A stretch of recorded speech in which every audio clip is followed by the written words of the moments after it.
beg your indulgence, especially those of you on YouTube who hate me. But, yeah, so, whoops.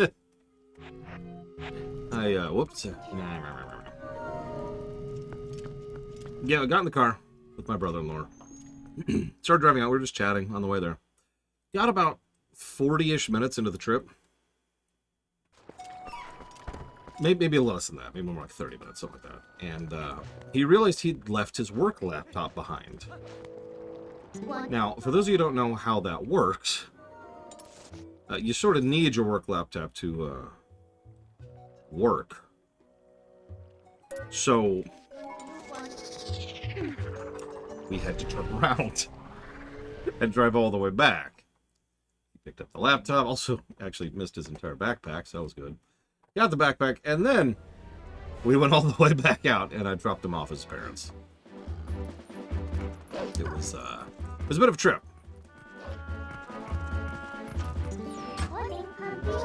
What am I sure about? Hang on. Whoop! I have the wrong item equipped. I am sure about that. Absolutely have the wrong item equipped. Just making sure he did. Gotta make sure he did.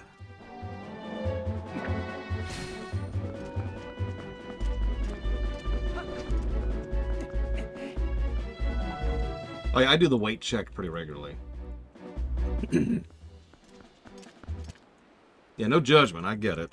Or rather, I don't get it. I do not have ADHD, or any kind of, like, anything. But I... Oh, that shit fell off the chain. Almost every single one of my close friends and family members does, so I'm a little familiar with it. As one tends to get.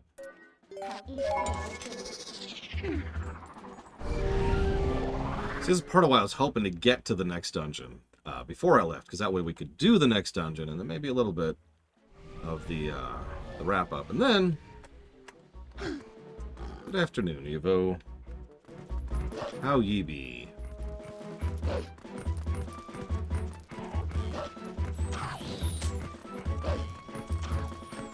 That's true, Drakaji. Although, once again, it feels like they just didn't actually think about, like, any of that, right? They were just like, eh. So, what was my lunch? Well, I was on the way back home. Called a friend who was going to help keep me company during the real road trip, you know, the 12-hour plus one. And did some tech tests. I actually had some ideas. I've actually already purchased some wireless earbuds to see if I can actually charge the phone while also talking to someone, so that might be a good thing. Mayhap. Okay, fine, game.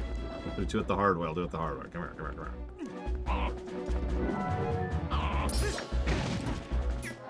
Okay, you're just pissing me off now. You are just such a bug.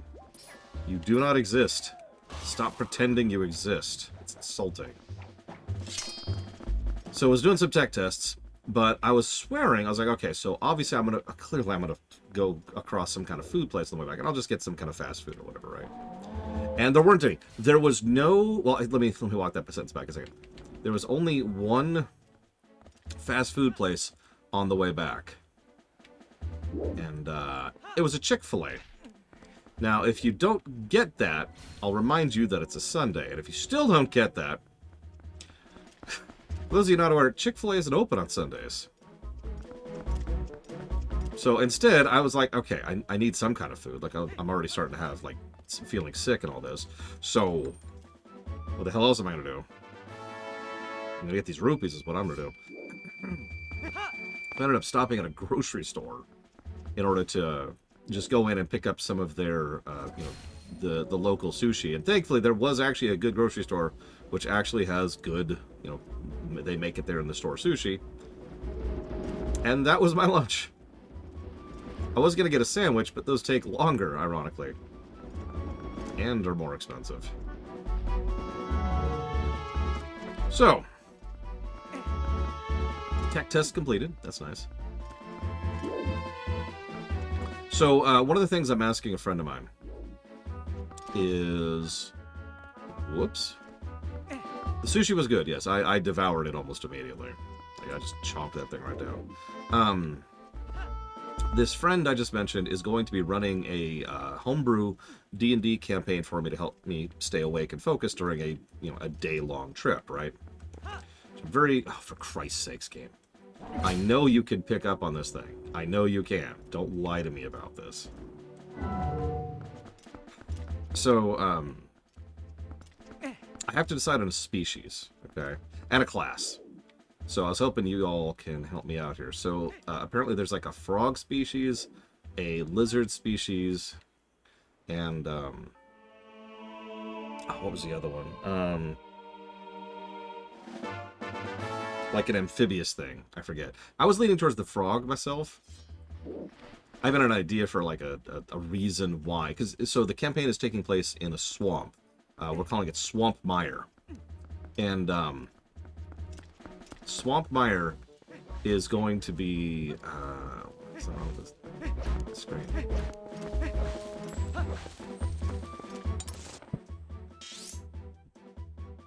Oh, that's where I warped in. Okay, cool. So, Swamp Mire, I'm going to play a frog, obviously. Or rather, I should say, I was thinking about playing a frog. My idea was that I'm actually not from around there, despite being one of the frog people. Instead, I hate the swamp, right? And so I left the swamp to go off and seek my life and fortune elsewhere. And it's only recently, at the behest of a friend of mine, which is actually the main quest hook, that I have returned.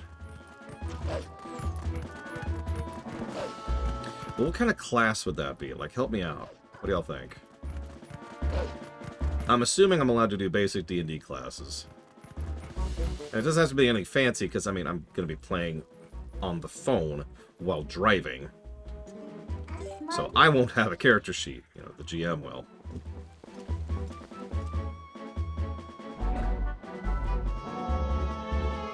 A ranger?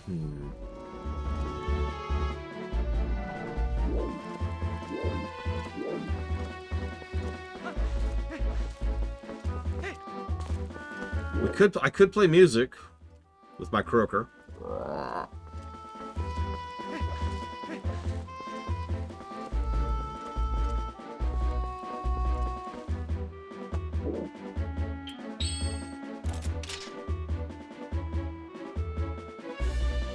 There's a thing up there to latch onto. Oh, there is. Just have to look a little higher.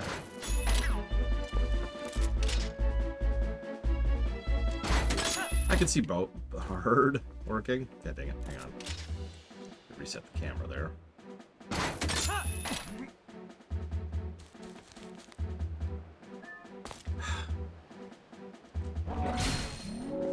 I could also go Sork.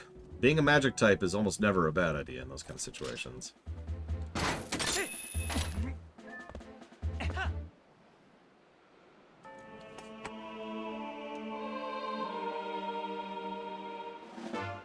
And yeah, being a ranger...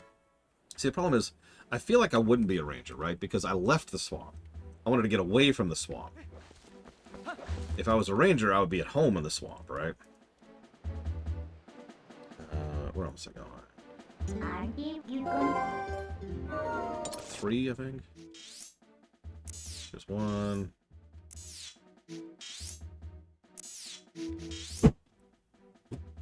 2. And 3. Nope, that's right. Hi, Zar.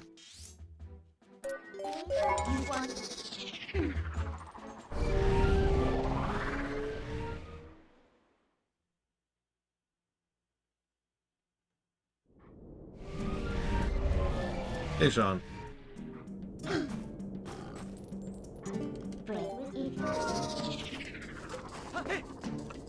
I admit, mechanically, I'd rather play a sorcerer, but that's also presuming combat, which might not even be in this, right? Because of the nature of the campaign. I've had a few here. Although, in Primus, most people never actually interacted with those. Lol, Von Falkenstein. Exactly why I think it's very uncivilized, Noctis. See, it all makes perfect sense.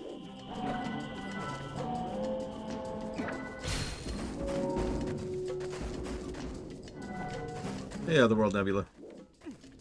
We're doing the filler section. It's not as bad as it could be, but man, this is not a good part of the game.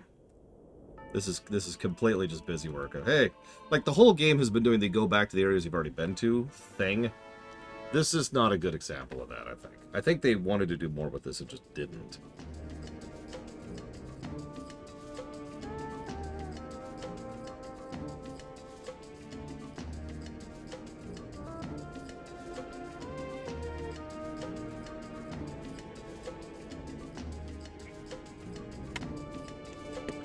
Oh, that's what we're deciding, Evo. You have any ideas on what a class I could play for this person's campaign? No, not even close on the World Nebula. Yeah, at least there's some puzzles here, and if you notice, there's also a chest at each one of these, which usually has a really big rupee in it. So, you know, if you've been running low on rupees, this is a good time to fill them back up.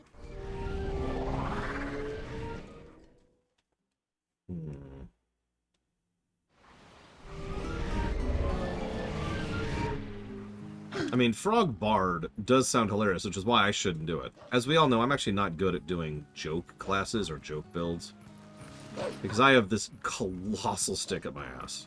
So, as a direct consequence, I can't do that kind of funny. So what I'm thinking, I'm kind of liking the idea of a wizard. Frog wizard. So, more intellectually bent. I studied magic, right?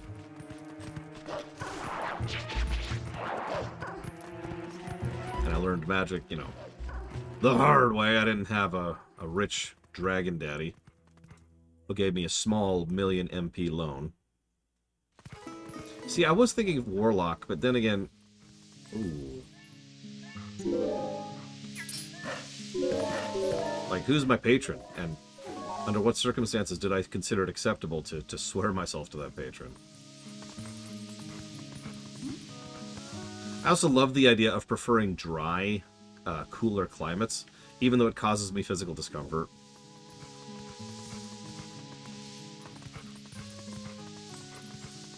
Like, that just... something about that just appeals to me.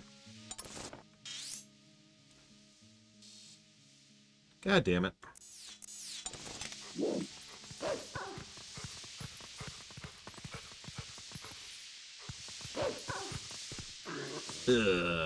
And we're dead. Yep, those magic books are magically preserved. I don't like playing Artificers. I never have. Like, I know that they're really, really popular amongst players. I'm not sure why.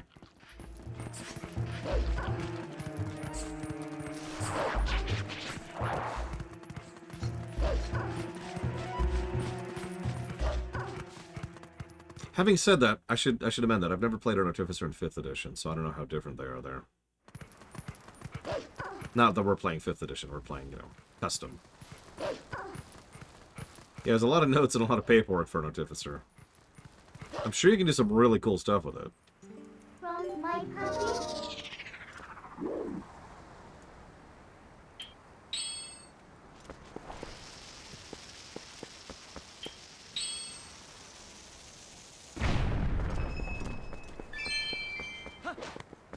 Fighters are one of those weird classes, because, I mean, they're there because, let's be honest with ourselves, they're always useful. Like, the whole point of a fighter is you can turn it into anything.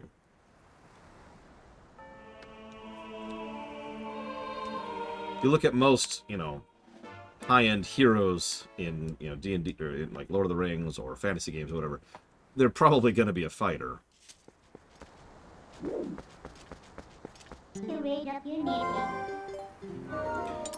Now, one thing I do like, and I don't know if my GM will allow me to have this, is if I could have an item of returning. Now, you're probably thinking, what the hell's an item of returning? Well, if you've seen any of the MCU movies that involve Thor, you know what it is, because you know how he can just pull the hammer back to him? That's that enchant. It's actually a built-in enchant. It has been for a long time. And there's a lot of really fun and interesting stuff you can do with that. It is Yura, although at that point, you really are better off playing a monk. So, my personal favorite take on the return artifact is you have a really nice +1 arrow. Shoot someone with the arrow. Zhunk. Retrieve it. Chkunk. Zoop. Chkunk.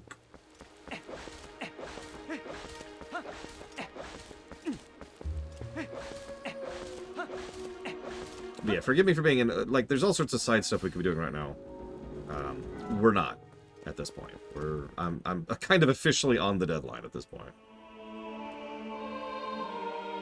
Like, I could be working on the house right now. You know what I mean? So, I almost thought about delaying the stream, you know, for a couple of months and then finishing up Twilight Princess whenever I'm settled.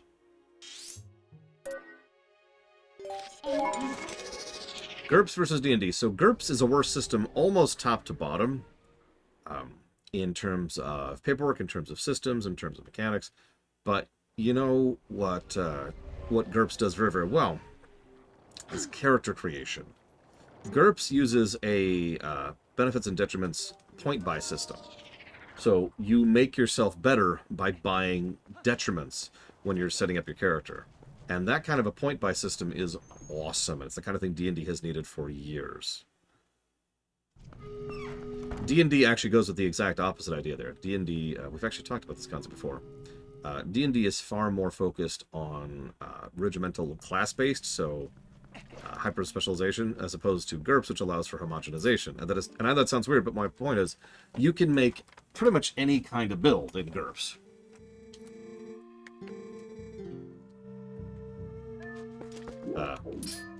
Hey, I got the word, dude. Exactly, Bragman. Yes, so we found the word melon.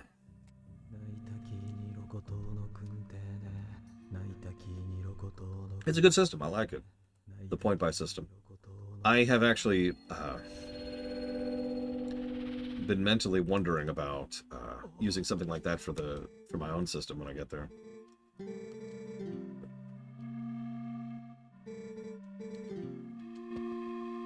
Lol, Arspruce. Yeah, Pathfinder is for people who want more crunch in their P&P. No judgment, of course. People who like the system say they like it more because they can roleplay more. I'm not sure where that's coming from because that makes no sense to me personally. Anyway, so we found a mecha. So that's cool. How in blazes did you move that statue? And what's this? Amazing, spectacular. This must be the sky cannon. I knew my intuition was onto something when it led me here, but how can one use this to get to the city in the sky? What do you plan to do with this, Laura? The guy's still watching us, so get rid of him. You, turn around. Ah. Perhaps I am in your way? Well, forgive me for not realizing. I should just disappear at times like this, really. So, let me know the results another time. Oh, yes. Let me give you one last piece of advice. It seems broken, so you do well to show it to a canon expert. And as it happens, we know a canon expert. I told you he'd show up one more time.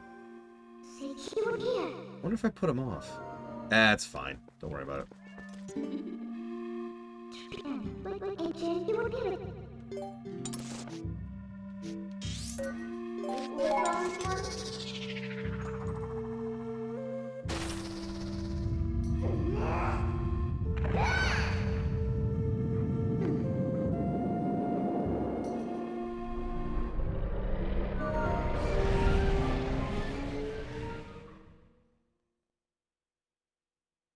I told you, it's a mecha.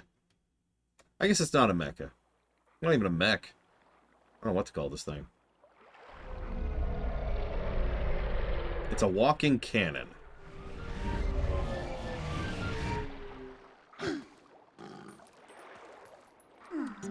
You must compete. It's a good question, Kitten Fan. I'll let you know when we get there. Oh, you mean going out and getting the letters? Not as bad as I remember, but still negative worthy.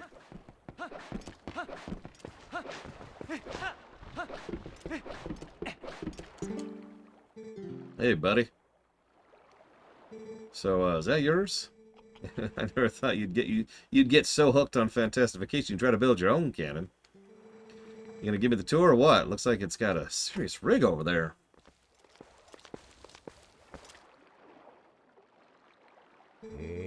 Kinda retro, huh? There's no ignition device, you can't even use it. Listen, buddy, I suppose I might be able to fix it for you. I mean, maybe. That is, if you can pay me 300 rupees in advance. Done. I know you'd see the light, buddy. Let me just be a second.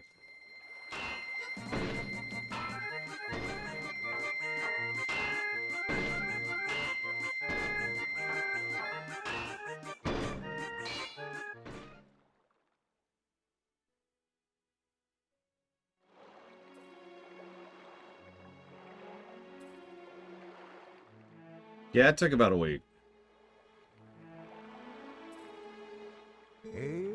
Here we go, buddy. All working as it should, I think. It may look like junk, but this thing's got powerful innards. You'll be knocking on the door of the heavens. Seriously, bud, it might be rough. So, sorry for soaking you the dough. I'll leave you alone, then.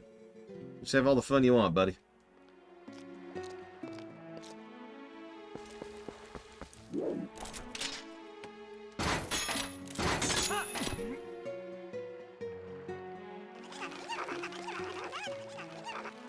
Ah! Metal Gear!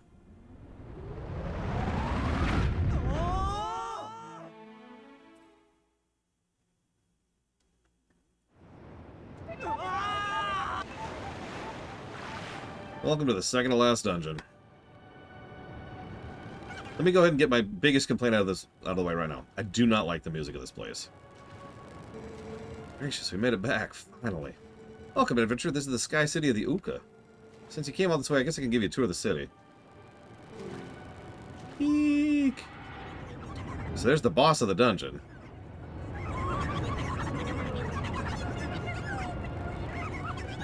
There's no melody to it, and I don't like the instrument choice, and it kind of bothers my ears.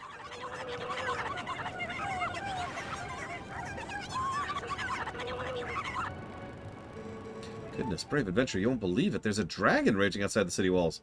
I'm terribly worried about him. I'm gonna go check the shop for survivors.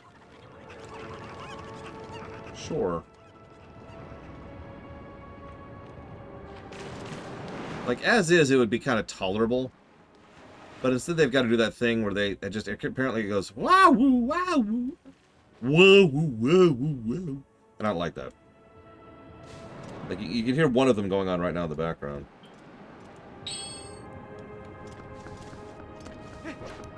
As I say, Metroid Prime 3 tried a similar thing with Skytown. We'll see how this dungeon fares. I have a feeling it will still be a net positive dungeon. It's just probably going to be the worst dungeon in the game.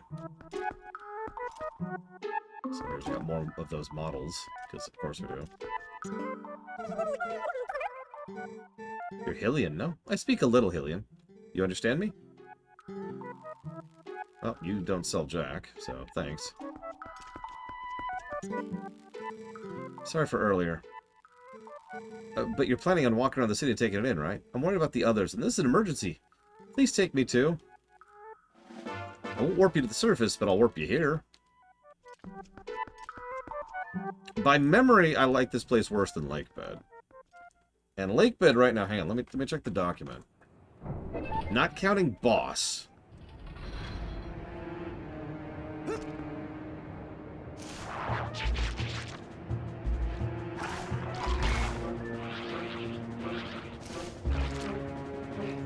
Okay, so never mind. This might actually be worse because not counting boss, Water Temple is a 0.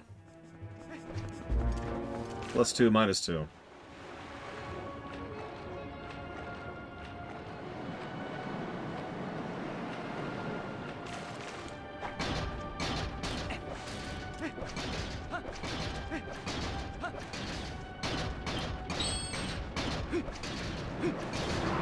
It's just too much water.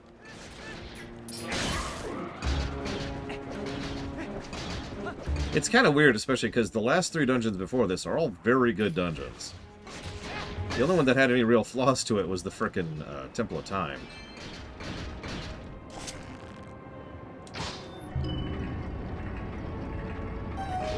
You know, I actually don't know. Bionic Punk.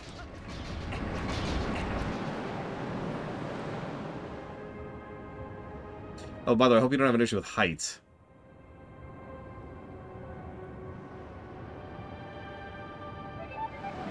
There's going to be a bit of heights in this dungeon.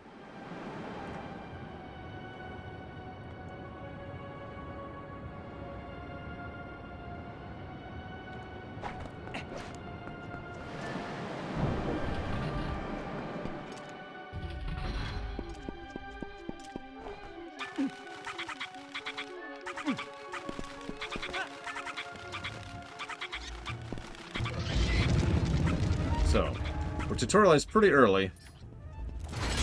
Blue falls, gray doesn't. This place is really falling apart. Like, no really style.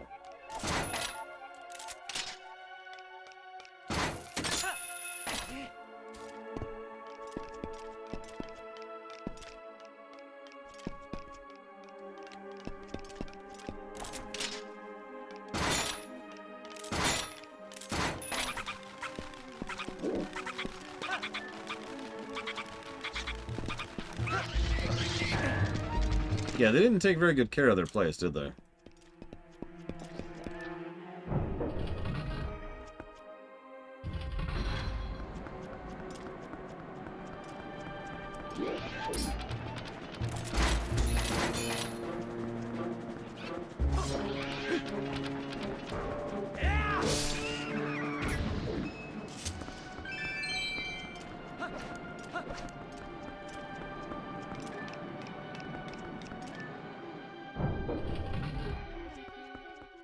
They have flakes.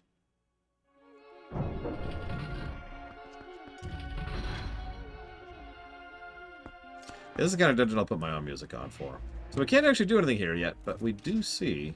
we can get up there. Not a lot of benefit in doing so right now, but we can get up here. Okay. So obviously we want to get the fans going, right? Okay.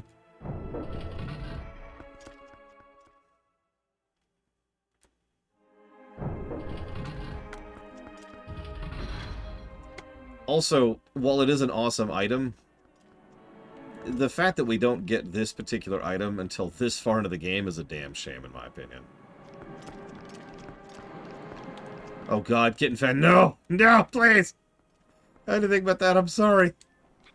I take back everything bad I've said about every game ever. Well, this looks futuristic because it's ancient, obviously. Yep, we're gonna play the Malamar theme.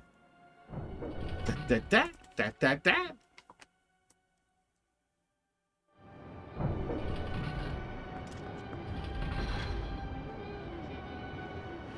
You know, interestingly enough, wind is not a very common element for dungeon design. So much so that I don't even have a wind playlist. And I play all kinds of games. Like, we've had a few over the years, but mostly in the domain of stuff like Mega Man.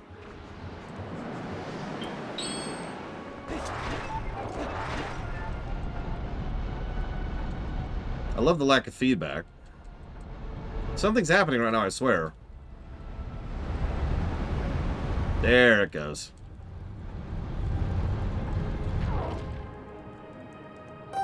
That's true. There's no wind songs in Wind Waker. Now, I do have an airship theme playlist. Whoops.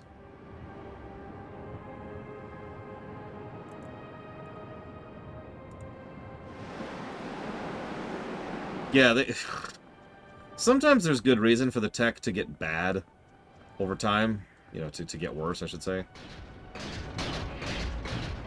Most of the time there isn't. Most of the time they're just doing it because someone else did it.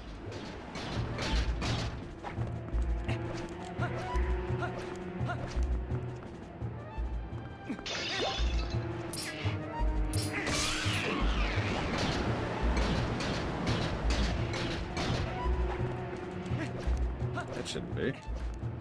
I missed something. Okay.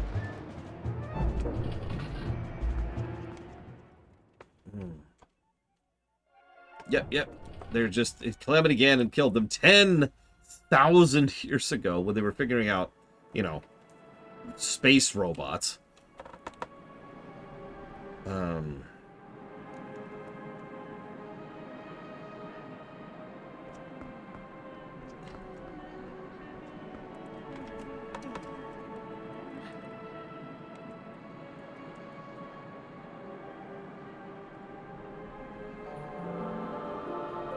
Ah, that song. Okay, I remember that song. I remember that song. Yeah, no, that's a much better song. Oh, yeah, and Breath of the Wild, of course, doesn't fit any of this. Duh, honestly. Yes, Breath of the Wild is a whole new world.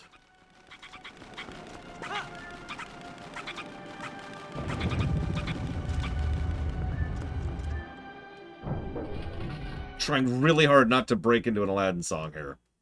Hope you appreciate the restraint. You might even say Breath of the Wild is a new fantastic point of view. Okay, I'm done. I'm done. I'm done. I'm done. I can't even tell what you're targeting there, game.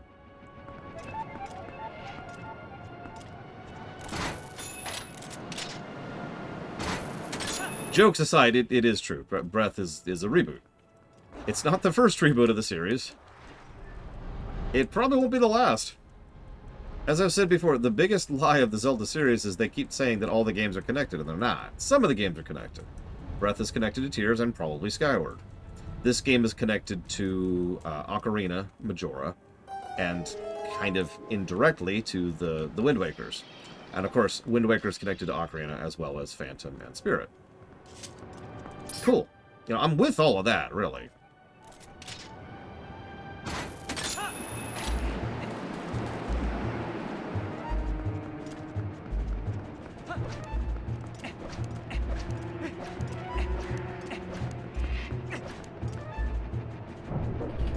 Love that random boss song.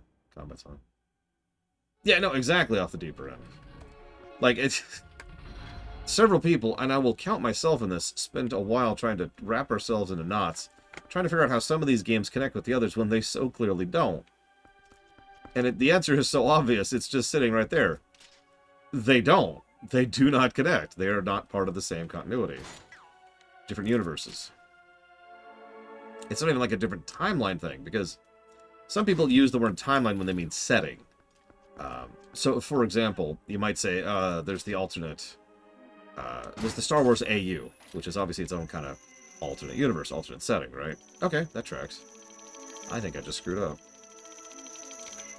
Hope that's nothing important, because we just went without it. Yeah, I can't reach that now. Alright, whatever.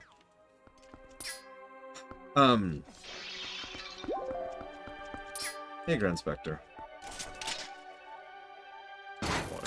Locks on it, that's interesting. This looks terrifying and dangerous. Well, it's okay because... Well,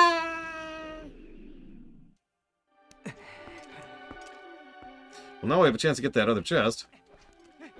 Imagine being Link in that moment, and it's like, that's it, you're dead. Quest over. Then if that was true, last time we fell in the lava, that would do it. Key. Yeah, okay, that's kind of what I figured was going to happen.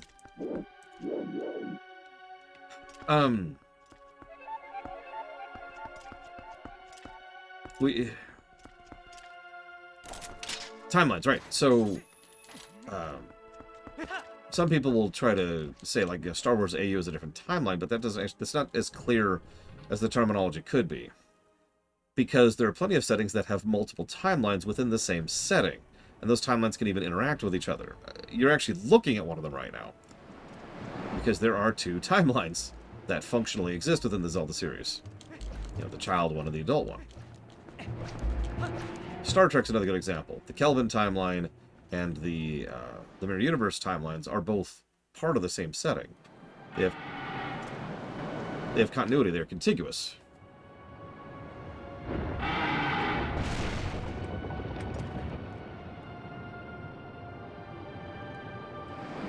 Security. Yeah, I'm gonna need Rex to be removed from the premises immediately. Uh-huh. It's because he's telling filthy, filthy lies. Okay, thanks. Alright, so now we can't backtrack past there, so that's cool. So now we're stuck over here, but we did get a key. Now, If you're paying attention, this dungeon has already failed at one key critical component of design compared to basically every other dungeon in the entire game. We're just going back through the same areas again. There's no change. Nothing's altered in how we play through these segments. We go down the one thing, find out that we need a key, go down the other thing, get the key, go back again. This is bad backtracking. All we're doing is repeating our steps. Nothing new, nothing changed. Now, in the interest of fairness, we did an extra step because I went the wrong way first. That's on me. But even if we did this exactly correctly, there's no recontextualization that's been happening yet. Now, eventually we'll do things slightly differently, but you'll see what I mean when we get there.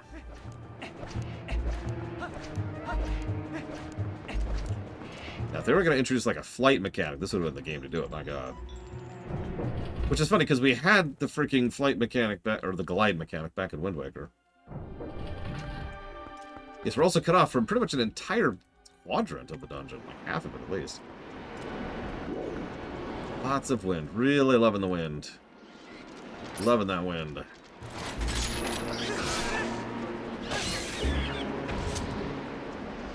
The hover boots, except they don't hover for a few seconds. They just hover.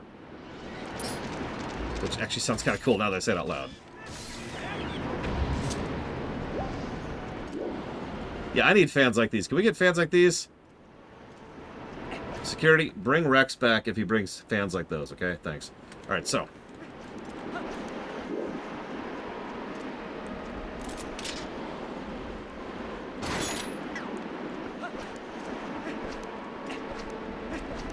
I mean, Link Between Worlds was just a masterclass of dungeon design. So, yeah, it's low-hanging fruit almost.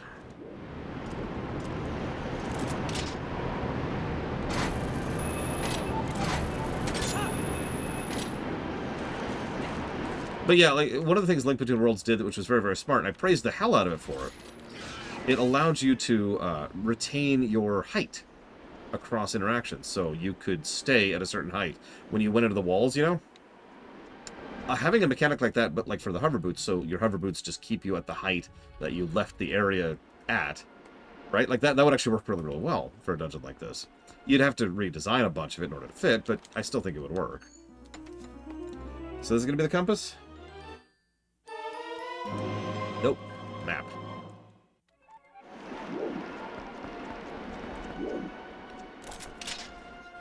Now, every time I come through this dungeon, I get stuck at this exact point right here.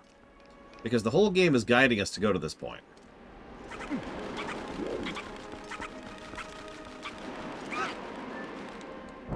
Now, we can't carry Uka back with us. That's important. So we could, we might have another alternate route, but we can't. So how do we get across that? Now, this is actually kind of clever on their part.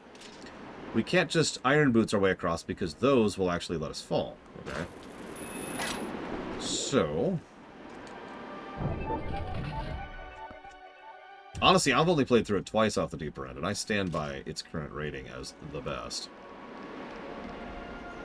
I'm looking at pillars, not seeing anything on the pillars.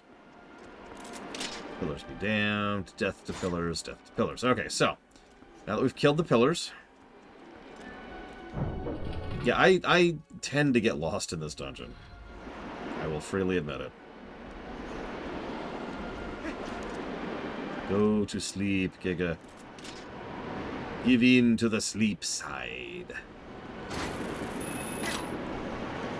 Yeah, we take the chicken, we eat the chicken.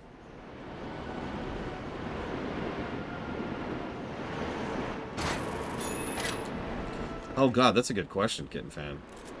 I think it was another one of those no bad dungeon situations. So probably like the Eastern Palace, you know? But actually, no, I think it's the second dungeon. The desert one.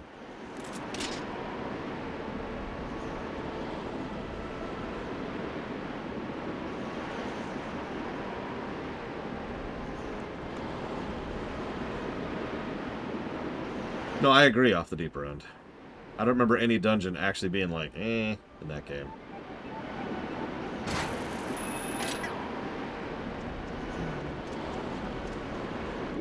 Well, then whatever the second dungeon was. I remember the second dungeon was just a notable step down from the first one. Which was only noteworthy because it was still a good dungeon.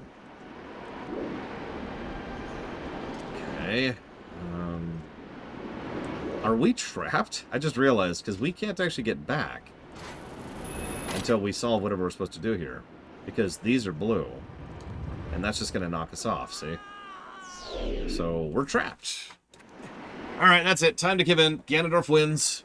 Zant is still alive. Minda, you get the rest of this, right?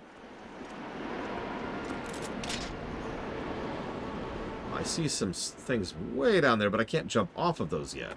I need the dual claw shot to do that. So, to the walkthrough, for one of the only times in this particular playthrough. Let's go ahead and pull it up. Of course, I closed it like an idiot.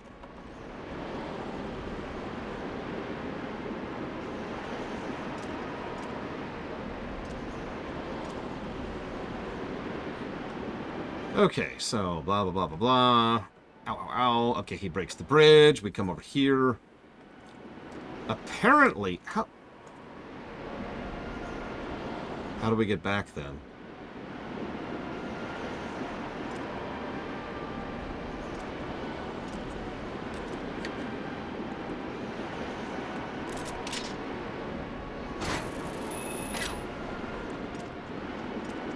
Because the way forward is behind us. Okay, there, right there. We can barely hit the vines. Jesus.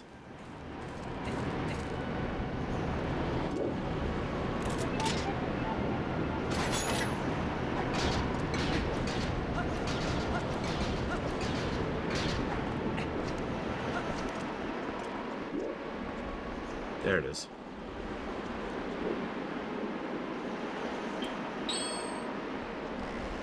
So yeah, that's the solution. And this is why I get stuck every single time I go through this dungeon, because I need to hit that stupid thing.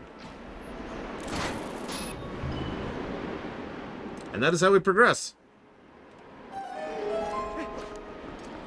That is not intuitive. I'm sorry. Yeah, did you notice we actually can't use an arrow there? The first shot I thought was just me missing, but the second shot was like, yeah, okay.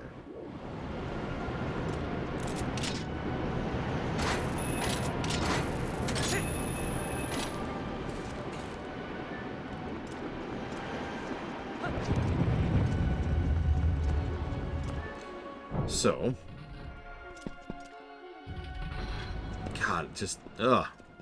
The visuals aren't interesting, too. I'm sorry to keep complaining about this terrible dungeon, but, like, seriously. Even the visuals of this place are just kind of dull. There's like, bluish-gray, and then there's grayish-gray, and that's kind of it. There's actually kind of a whitish-gray, too, excuse me. Yeah, I love this game to death, and it will score very well, I'm sure, but, ugh, this dungeon. This would be a good quit point right here. Of course they do stuff like that. Why wouldn't they? I actually knew that was coming in that one instance. But I wanted to show that off, because it's actually got gotcha on top of everything else.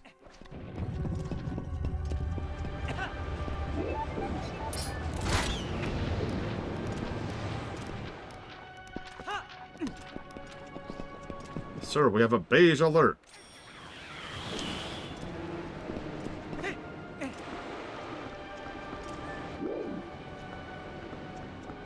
You know, everyone in chat's just saying, oh, thank God he hates this dungeon.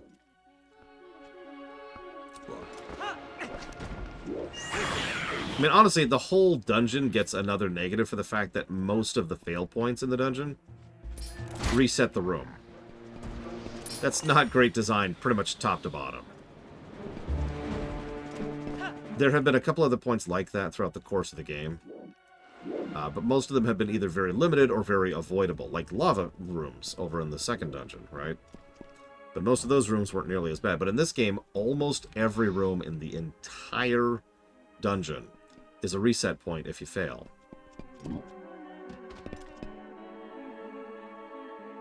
You guys want to...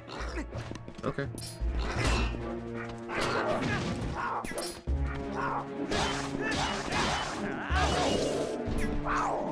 Bye.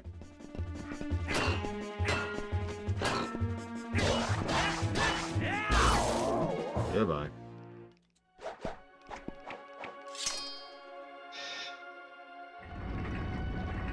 Hey!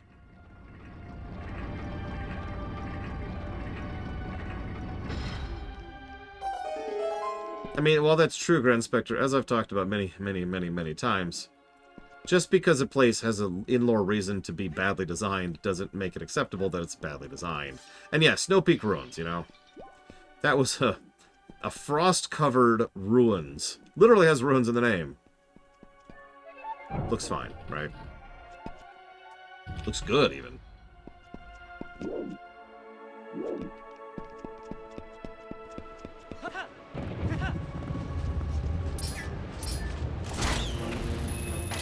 It is a very bizarre dungeon, and admittedly to me that's the kind of thing that's more of a bad thing than a good thing.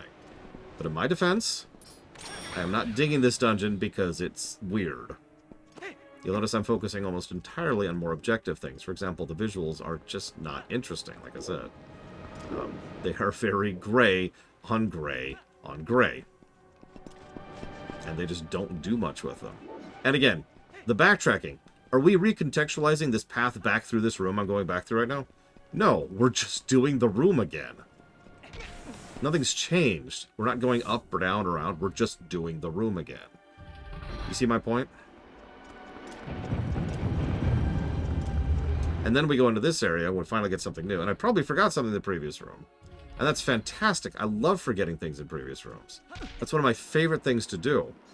Because apparently I'm going the wrong way, which is even better than forgetting something. Like, I don't know about you, but I love forgetting to do something. That's fantastic. So now we gotta go back 2 rooms, again, and do this room a 3rd time, because I'm a goddamn moron who deserves to die. Not because of anything else I've ever done. No. It's not because I like Star Wars Episode 9, which is the real reason I deserve to die, obviously. I mean, anybody who likes Episode 9, they're just not right in the head. Can you even look at someone like that? And can it actually be the kind of person? Can you say that that's even really a human being? I enjoy Episode 9 is a slightly better way to phrase that. But yes, I do, unironically and unabashedly. See, here's the deal. Because I can explain this really easily. Obviously, it doesn't translate literally, but there's still 2 axes to non-interactive media. For the simplicity of it, it's easy to just call them gameplay and story. Story is all about the story of a movie, or, you know, a show, or, you know, how the characters interact with each other, how the acting can be done, you know, stuff like that, right? The gameplay is the more mechanical stuff. If you had the easiest way to explain is by a made-up example, although there's lots of really good examples of this, but hear me out. If you had a high school play with, like, a big, cheap wooden prop and, like, one light that they have, like the one studio light that they have to light the whole area, and it looks cheap and there's no mics, and so they're all just projecting into a room that has terrible acoustics. Oh, also, Patrick Stewart is up there and he's performing Macbeth. That's a presentation that would be very high story, but very low gameplay. By contrast, something like most of the more recent Transformers films, not all of them, would be really low story, but really solid gameplay. Because a lot of effort is put into the more mechanical, presentation-y kind of things. And that should already explain what I enjoy about Episode 9.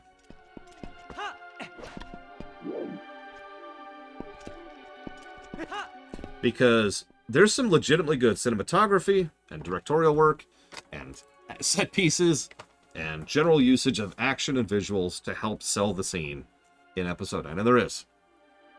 I cannot in any way put that elsewise. It would be a disservice to reality to try and disagree with that.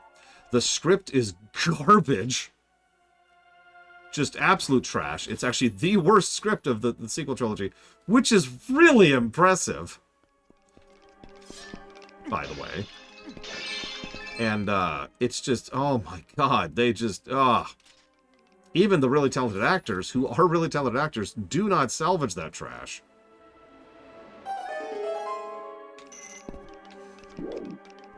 There's a freaking plot point in Episode 9 that relies on putting a knife in a specific, like, order.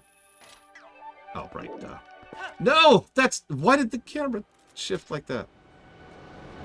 There's a plot point in episode 9 that relies on an ancient Sith dagger, which, when held at a certain angle on a planet, points to a specific point of the Death Star ruins that have landed on that planet.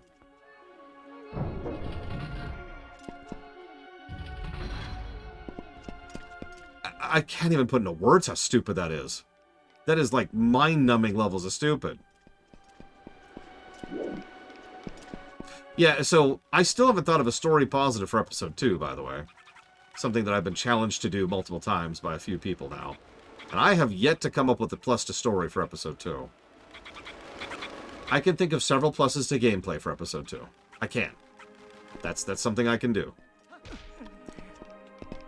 So, voice acting and animations generally fall under story when it comes to video games, because it's an aspect of the context for what you're doing. Like I said, they don't translate literally, because several things that would be gameplay are actually story, and vice versa when it comes to non-interactive media.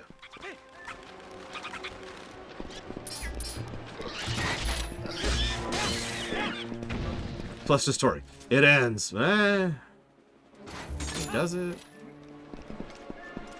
I mean, can you look me in the eyes and tell me that Christopher Lee is putting in a good performance in episode 2?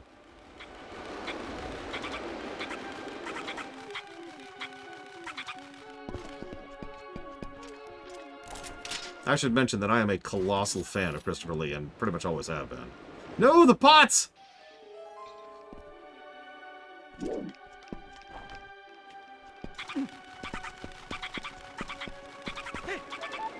Yeah, yeah.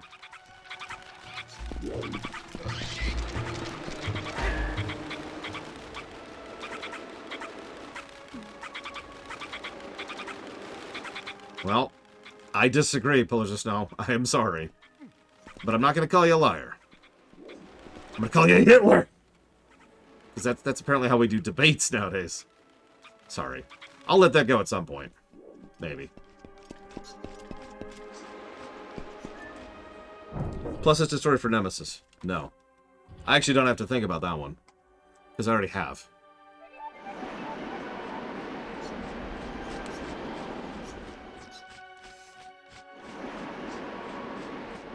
I could think of a couple of pluses to story for Insurrection. Most of them are at the beginning of the film, before they actually get the plot started, funnily enough. Before they even reach the Badlands, there's 2 really good character scenes between Troy and Riker. And both of them are actually really good character moments for both of them, for example. So, there you go. Boom.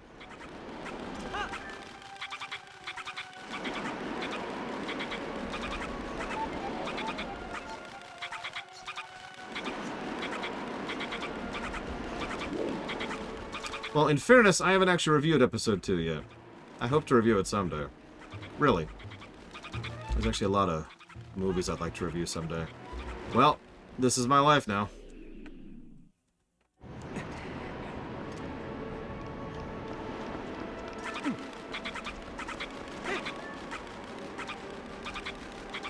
Yeah, why would anyone like Star Wars? Ugh. You know what's much better than Star Wars? Oh god, what's like a really, really crappy film from like the 50s? Movie Nations. No, they're just reviews. They're just reviews. Same basic math, same basic system. I've already explained the difference between the gameplay and the story access. May rename them. There you go, Plan 9. There you go, perfect. You know what's much better than Star Wars is Plan 9. Hell yeah, brother.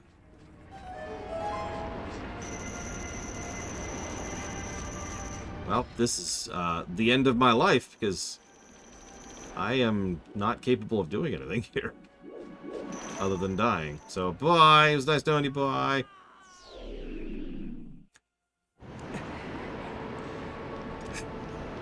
I might skip episode 8 when it comes to reviewing, I'll be honest. I don't want to see that film again.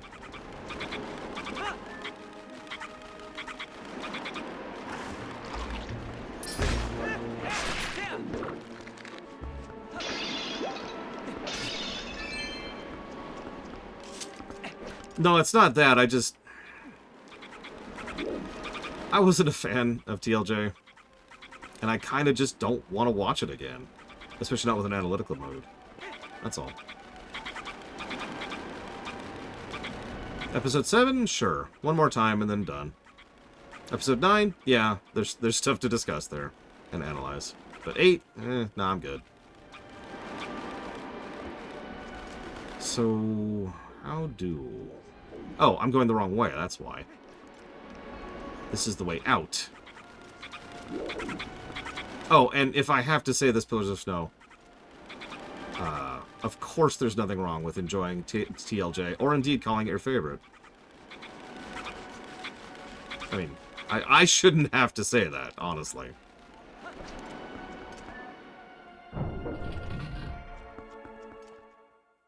Oh. Was Solo good? It had some good moments, yeah.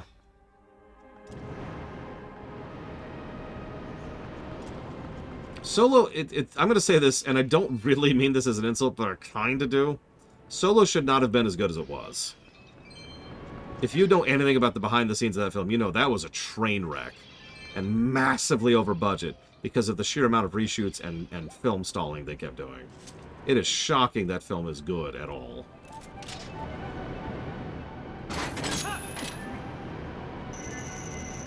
Well, this looks safe.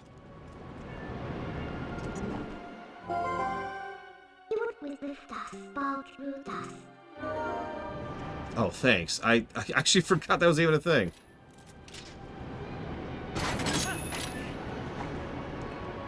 There we go. Rogue One I was much more in favor of. Although certainly that film does have flaws. I mean, duh. But Rogue One was a film I enjoyed quite a bit.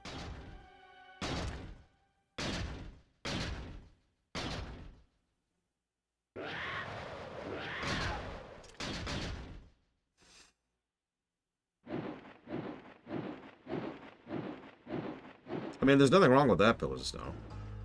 Hey, nice shield there, buddy.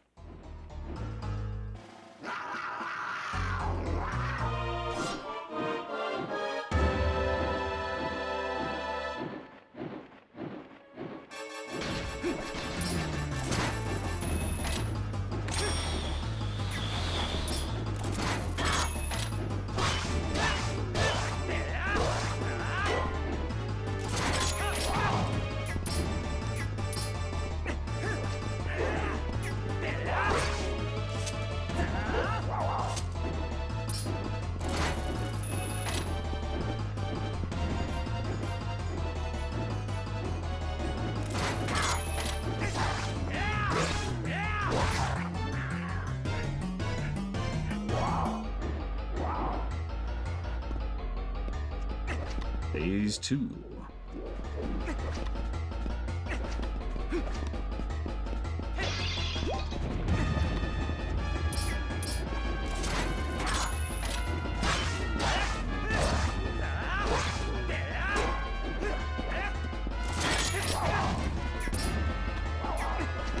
I mean, the Dark Knight was an amazing fight. Come on. We're going to write down a plus for the Dark Knight. The Dark Nut.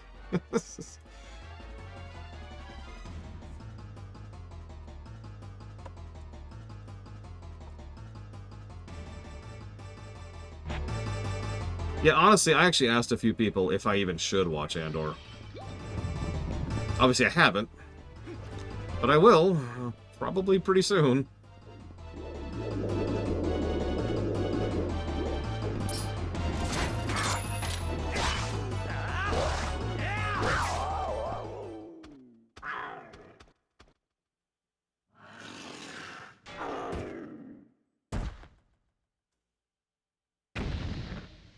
I mean, after Justified, which was one of the bigger reasons we walked away from Streaminations, I'm being a little more cautious about the media I consume.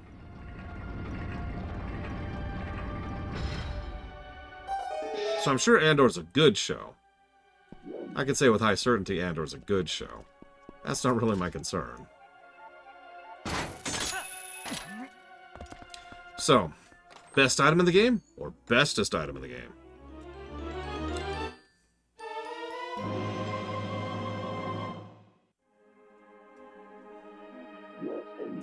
No. Justified is probably one of the best shows I've ever seen.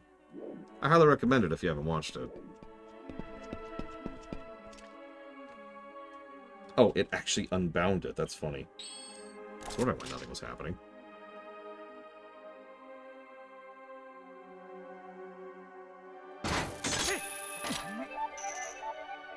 Because now, we can hookshot while hookshotting, which to us isn't actually all that usual. Because, you know, we did this over in Skyward. This is the default mode for these things.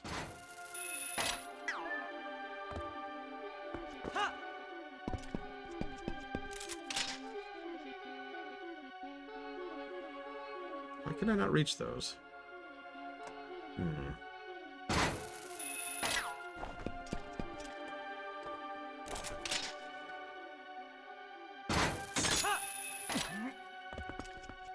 Yeah, no, nowadays we just kind of need to have the dual shot.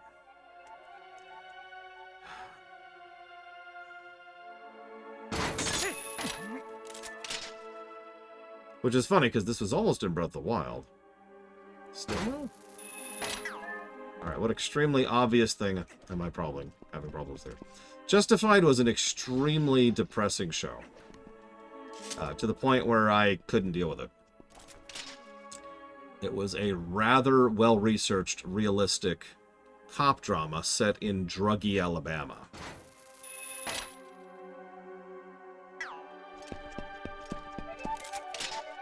Very good show, though. I highly recommend it to anybody who doesn't have issues like I do. Yep, that's Timmy Oliphant and Walter Goggin are the two principal actors there. I believe Justified is actually set in 2012, if I remember correctly.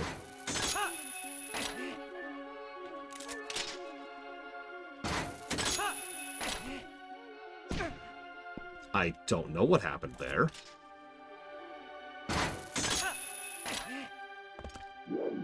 Oh, he's amazing in the Fallout show. And I haven't seen the Fallout show.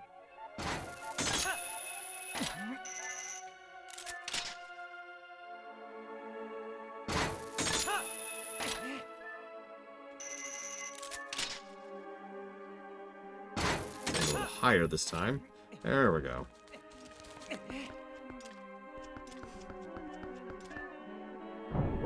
Actually, a friend of mine has been loving Hell on Wheels. That has Christopher Pike in it. The guy who plays Christopher Pike in it.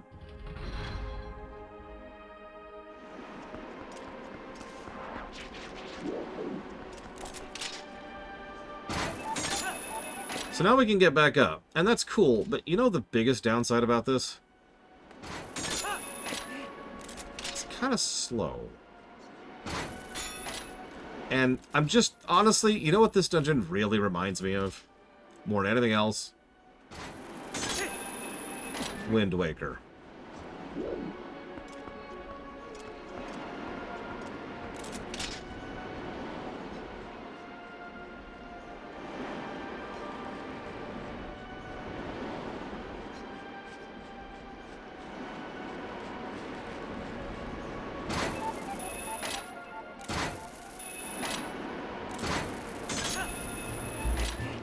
Yeah, no, this is not snappy and quick and fun and intuitive. It's like, okay, hang on. Chkunk. Alright, next. Chkunk. Alright, next. Chkunk. It doesn't always actually grapple correctly.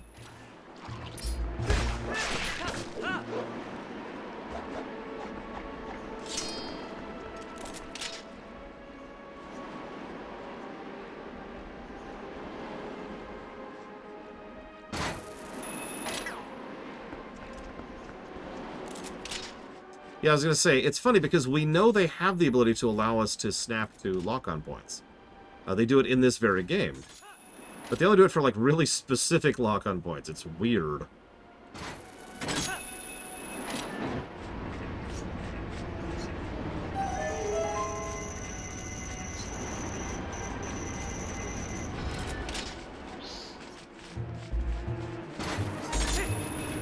That was actually a little close.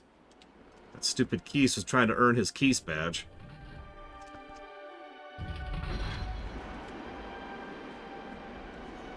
I also wish it took less time to initiate. Let me explain what I'm saying. Watch this. You see how long that was? Now, that seems like a short period of time, but when you're doing this constantly, it is quite literally seconds and minutes. Oh, there you go. See? Lock-on point.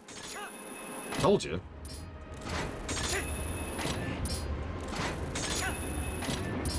See, this is great! Holy crap! That was actually cool! Where the hell is that the rest of the game?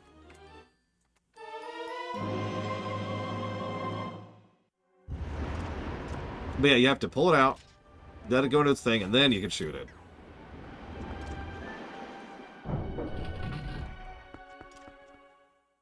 That's okay. We're actually over halfway through this dungeon, believe it or not. None of the dungeons in this game are super long. Thank God. This is probably the longest dungeon in the game.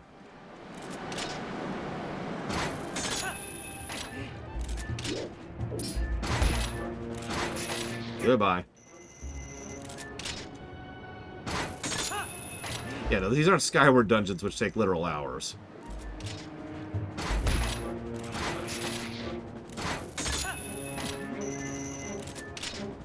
I have not played Splatoon 3. I think I own it.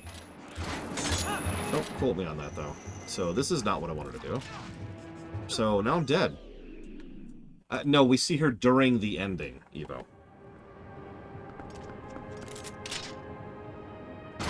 Remember what I said earlier? Failure means resetting the room. Resetting is the wrong word, because obviously the progress we've made is still there, but you get my point. Start the room over. If we count the octopus spider form, then she has 3 forms, and so in that case the answer to the question of have we seen the 3rd form is still no.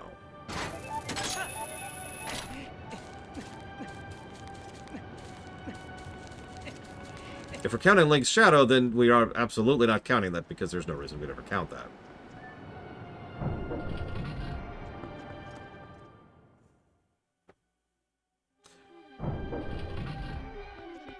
Oh god, it's insane, you're like talent. Talent and effort went into making that stupid theme.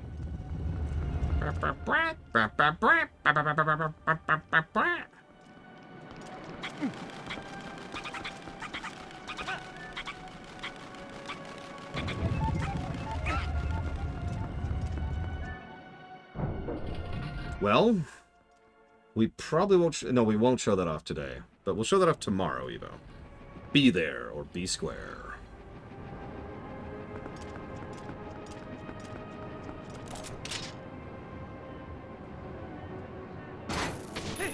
So now we get back over to the right area, over here.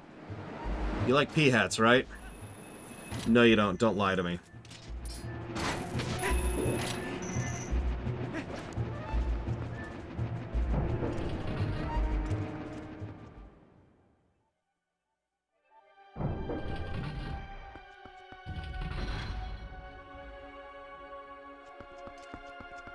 So we've actually already been in this room, and we immediately found a puzzle we couldn't do anything about because it just led to our horrible death. The good news is now we have the ability to not die horribly. Nothing but smooth, quick kills from now on.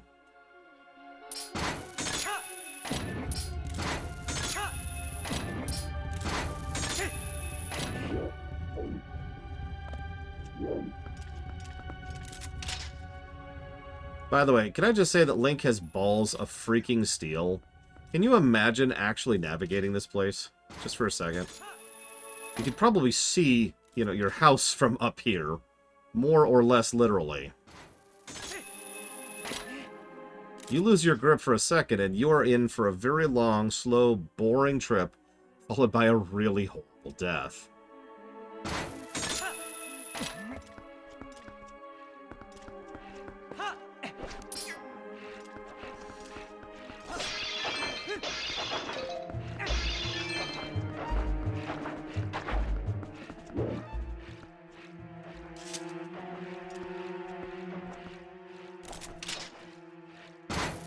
So even though he was given the Triforce of Courage from birth, I don't begrudge him that. Or do I?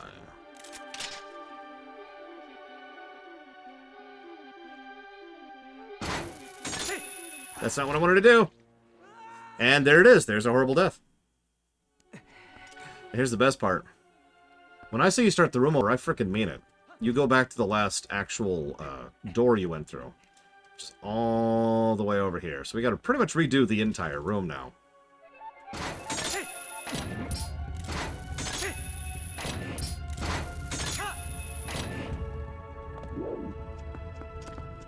Speaking of which...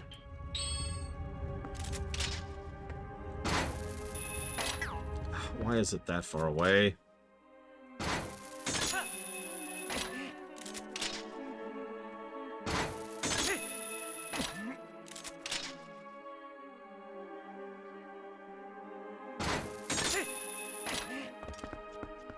Oh yeah, by the way, I'm kind of not showing it off, because, you know, I've done this before. Those platforms are on a timer, the ones that actually have the lock on. And we're back. And now someone's going to have a really bad day in a few minutes when those hit the ground. On the plus side, they'll have great fertilizer for a minute.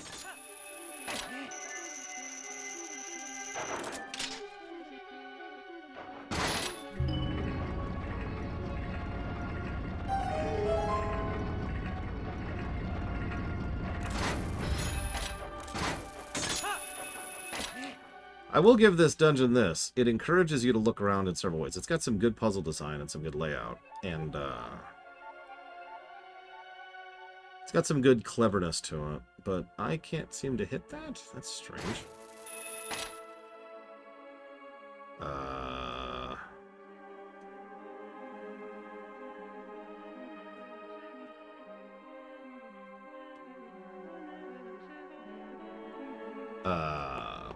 Okay, hang on. Reset the gyro controls there for a second.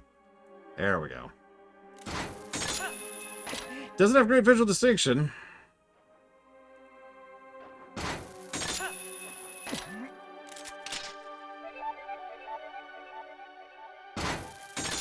Hell, even that red could probably pop a little bit better than it does.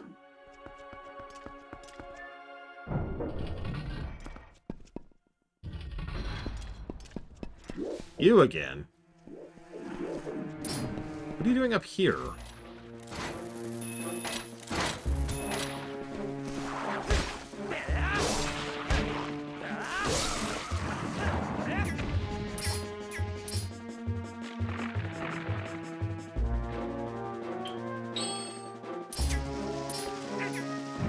Enjoy.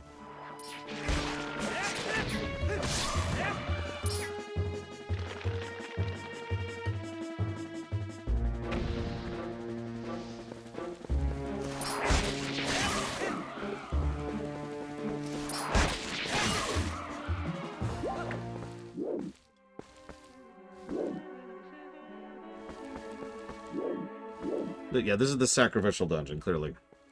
We had to put all the crap in one dungeon, so we can make all the other dungeons be good.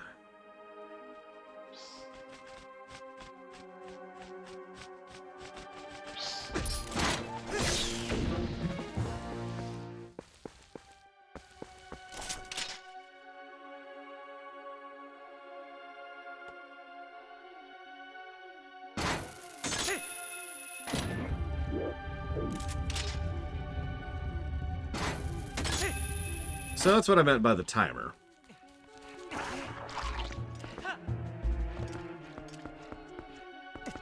So I'm thinking 87,000 negatives.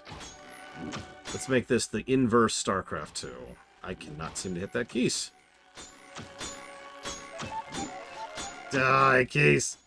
Die! Okay, I'm gonna stop wasting my arrows. I'm just too damn shaky. Ugh, I can't do it. I cannot do it! Okay. Stop shaking so much.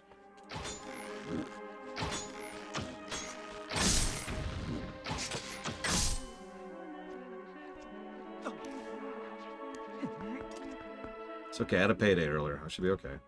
How are you still alive?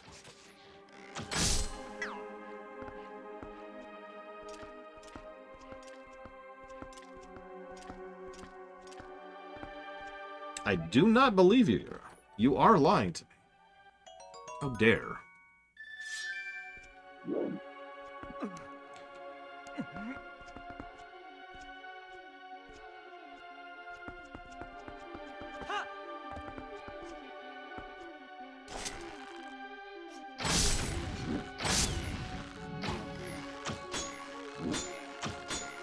bull crap. I'm hitting that. Lying game.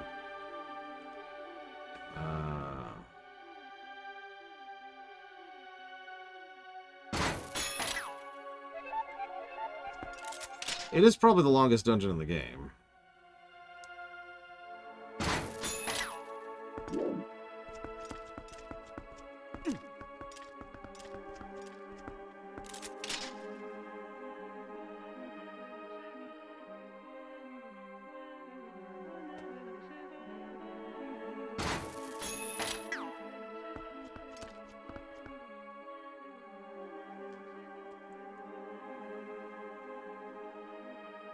What, now I can target it? Not you. Sure.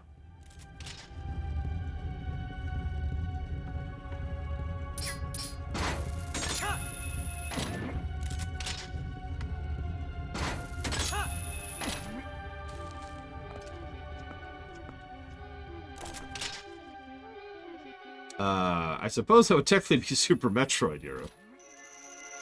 But then again, I don't really turn off my brain for Super Metroid, so I'm not sure I have such a game. I understand the point of chill games, I'm just not into them myself.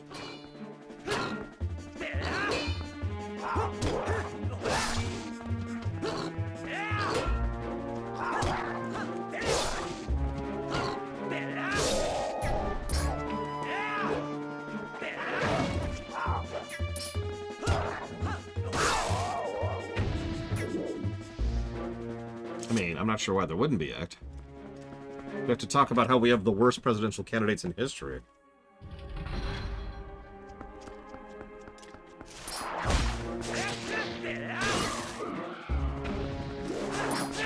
Yeah, again, by the way. Again.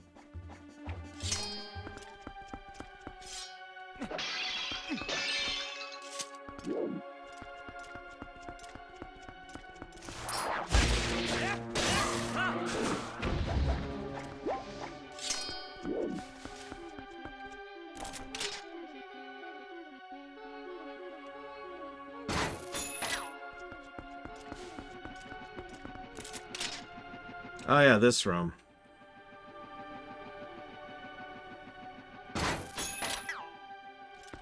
Let me write down my thoughts before I move any bit further.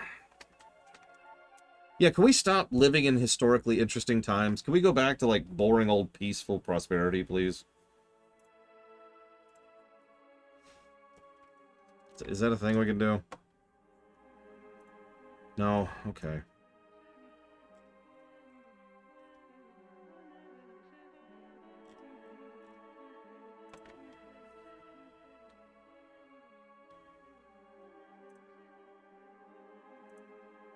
I guess I shouldn't say go back to. So can we just go to? I removed one word. Is that better?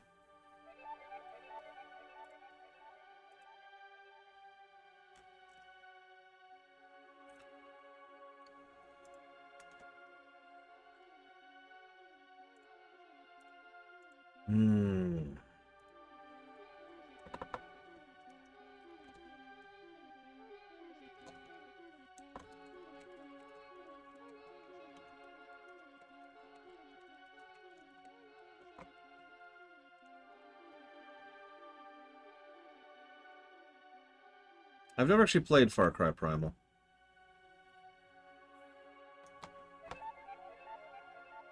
Is it any good?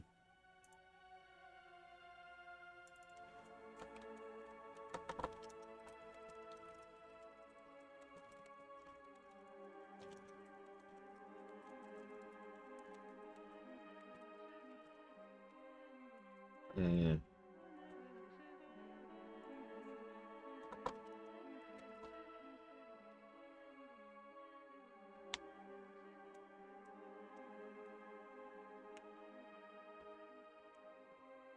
Oh, absolutely Sub-Zero.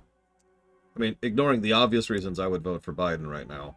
The fact is, when he inevitably dies of old age, his VP will be a better candidate than not only the other president, but the other president's VP. So, that's an easy choice, isn't it? I've said it before, I'll say it again. I'm not a big fan of Biden. But I'm not voting for him. I'm voting against the other guy.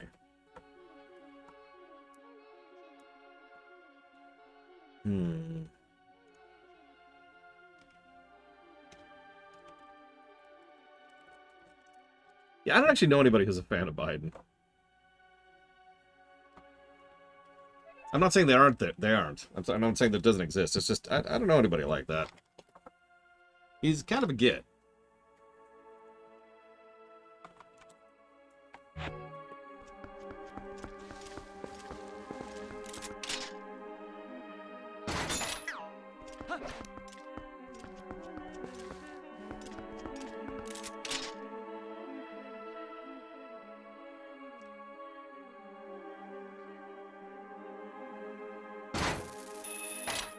Yeah, Biden is an old politician.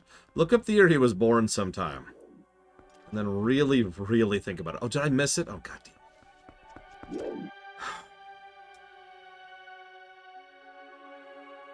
This frickin' room right here, I swear to God.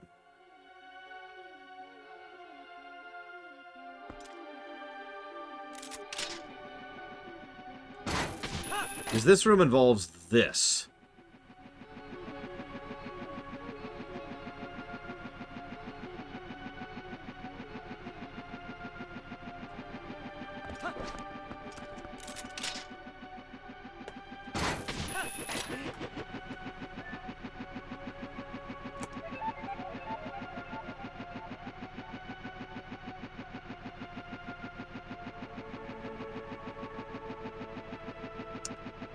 Yep.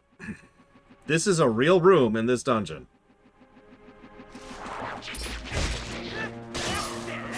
I'm not trying to over-exaggerate, but this says a lot about the difference in mentality between every other dungeon in this game and this one. Now, they even do some clever stuff. I like this little tidbit right here, right? They even show you the line, so you know to extend it. That's cool. I like that. But, like, look at this.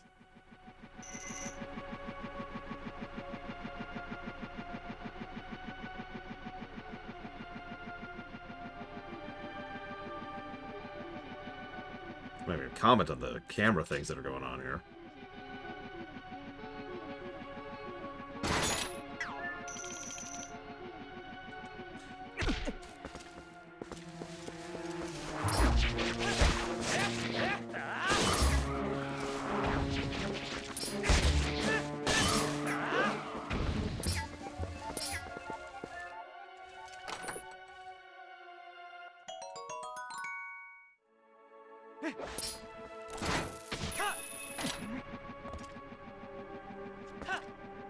Yeah, sorry, epileptic warning. I've not seen that bug before, so whatever. And now we wait. Congrats, Darth Sidious. Now, does that come with a bonus?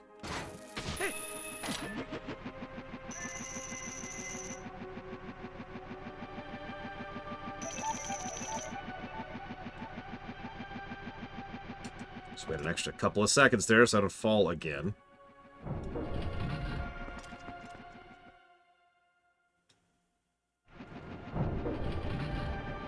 I mean, Bernie's never had a chance to win. That's why he's not running.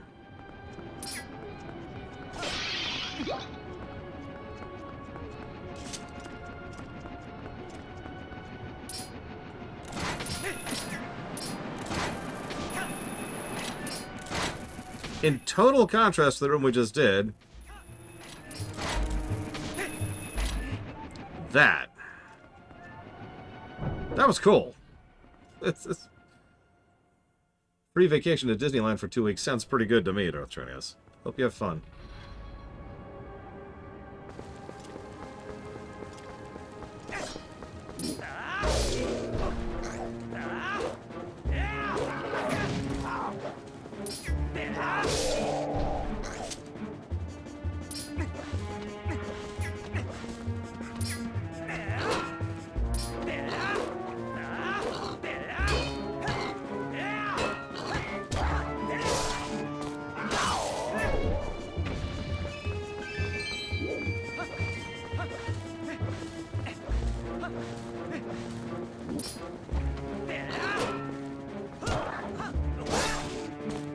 someone do me a favor? There's an episode of Simpsons. It was one of the Halloween episodes where the two aliens ran for president. What I want to know is, when did that episode come out? The year will be sufficient.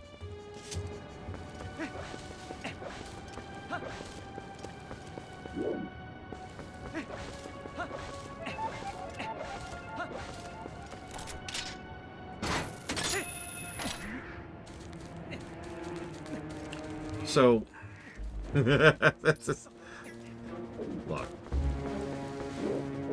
The actual, I'm not trying to say that the our current candidates are aliens. That's giving them way too much credit.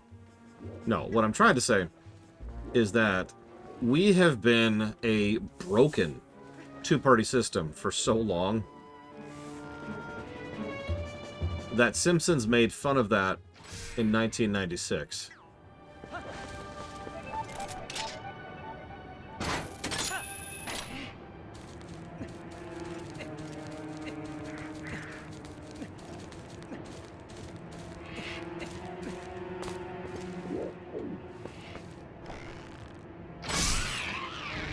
Go away, birds. Nobody likes birds, Giga. Not that you're here to hear that. Oh, it's definitely been before that, but I guess my point... So, I'm sorry, I should explain that. Those of you who don't understand how that kind of parody works, you can't make fun of something like that until you've already... until it's already been around for long enough to make fun of. You can't do a parody of something that just happened. It doesn't really work that way. That's just a mockery. And I know that sounds like an inconsistent distinction, but my point is, parodies make fun of things that are long-established things. They're long-established tropes, right? You know, when you watch Men in Tights, that is something that is making fun of a lot of movie tropes that have been around for decades at that point. Same thing with Spaceballs, to use another example of that, from the same source. So, Simpsons was parodying that 30-plus years ago. Now, that makes sense. Again, that double-party system has been awful for a very long time. I don't remember the numbers anymore. I actually once looked up, just for the hell of it, when the last time we functionally had more than two parties in this country, and it was a freaking long time ago. Well before I was born.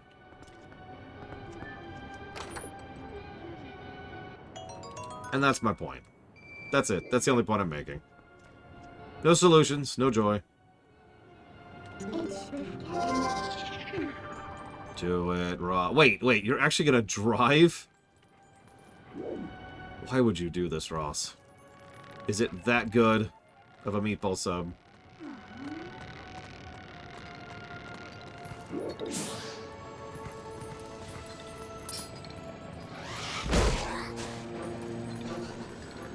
Alright, if it's that good of a meatball sub... I mean, a truly good meatball sub, like the kind you need a fork for? Ugh. I don't see those very often. I think we're up to like 13 of these now. Nope, 12. My bad.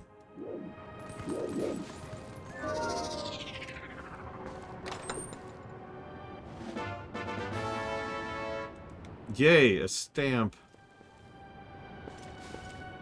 Cool. Okay, can I go now? Alright,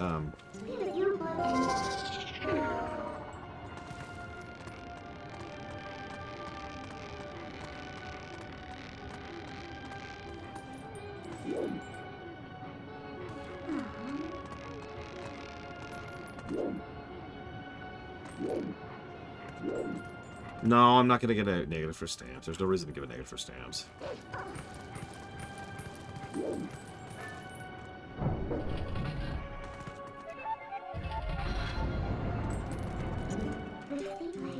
God, we're still in this dungeon. We're not even at the last segment of the dungeon yet. We're at the second to last segment.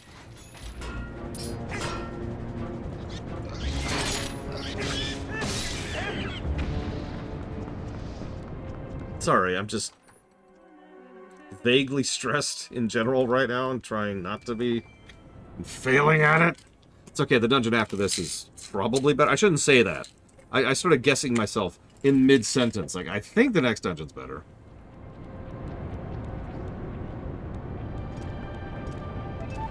Ugh.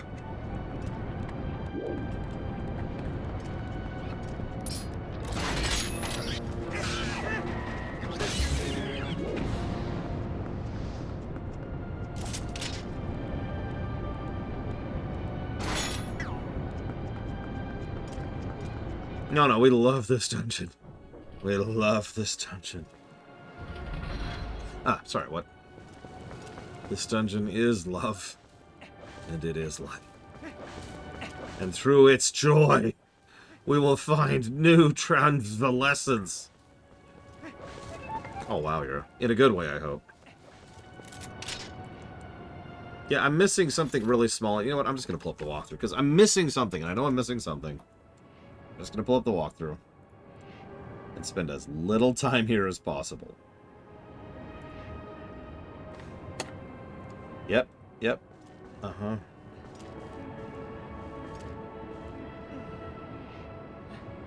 Okay, so I did miss something very small, as usual. Always something small.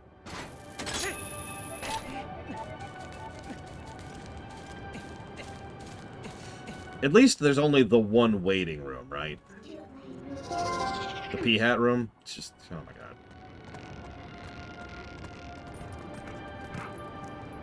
Okay, so that's not what I wanted you to do. So we'll try that again. Take 3.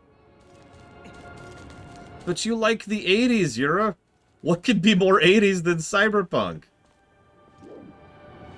This wind will be good.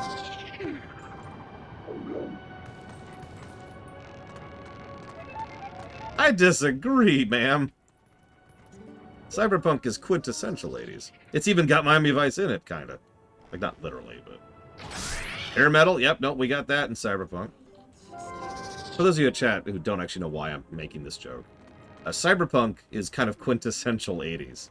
It was designed based on a lot of presumptions that existed in the 80s, and pretty much all of which have since not come to pass. But the aesthetics, the culture, the stylings, the whole vibe, it's the 80s. Like, if you were to describe the 80s in one word, that word would be cyberpunk, which is why I use that.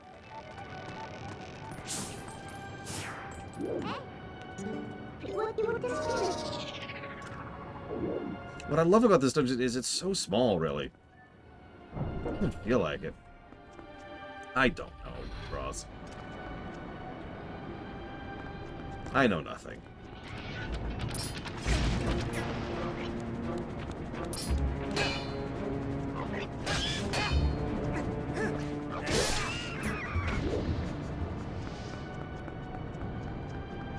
I do like the aesthetic of Solarpunk quite a bit, actually. Although I didn't know the term...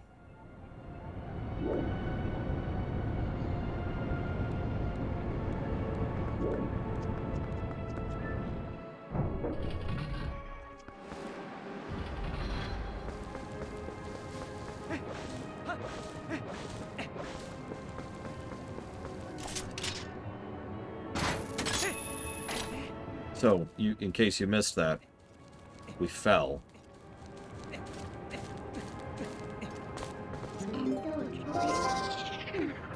Which meant we have to redo the room from scratch, because that is the theme of this dungeon.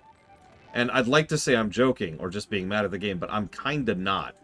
This really is the theme of this dungeon, is falling and redoing the room. The height and pit mechanic is one of the is pretty much the dominant mechanic of the game. Or sorry, of the dungeon. It's why this is a predominantly navigation dungeon that has very, very, very few enemies in it. Especially compared to a lot of the other dungeons we've been through. Like, think about the dungeon we just did, the Temple of Time, which was essentially a gauntlet. This has almost nothing. And yet if you fall... Solarpunk is, in line with in the environment, things getting better rather than worse. You know, much more idealistic, optimistic, and utopic kind of a thing.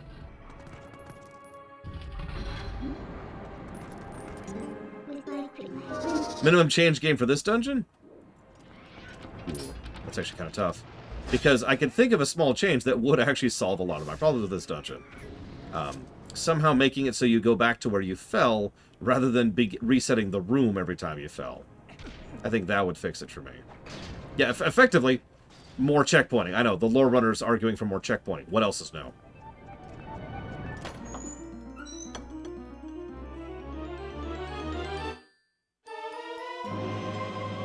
And yeah, a little more shortcut design in the dungeon would probably not go amiss for pretty much the exact same reason. This game has been living and breathing shortcut design, so it would be kind of nice if they pulled into that here as well.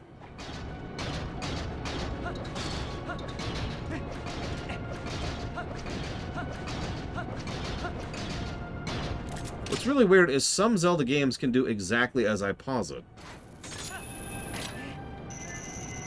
You know, allow you to, I feel like I should be able to turn that off. Allow you to, come back like where you fell into the lava rather than resetting the room kind of a deal. In fact, I know that's a thing in several 2D Zeldas. There it is.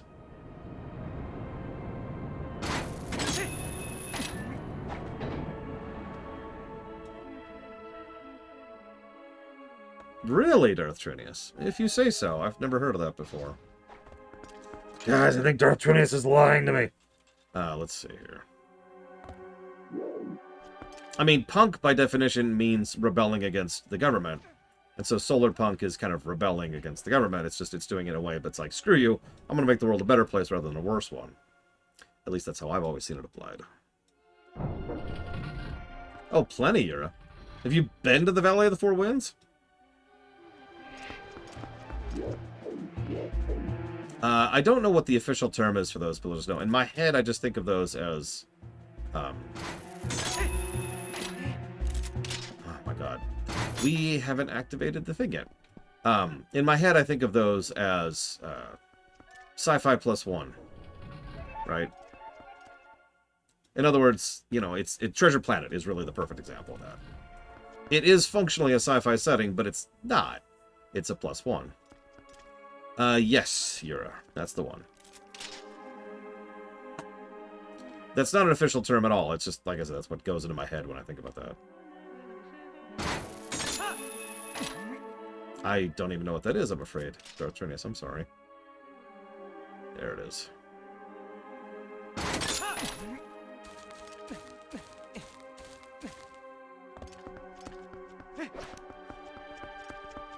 What we need more of is Frostpunk. I'm joking. That would be awful.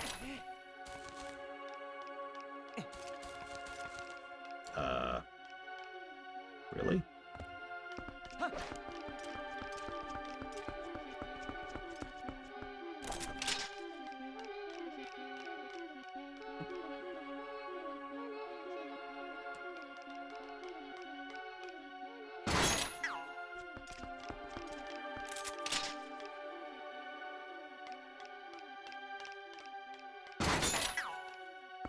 Yeah, Frostpunk is, like, yeah, it's Snowpiercer.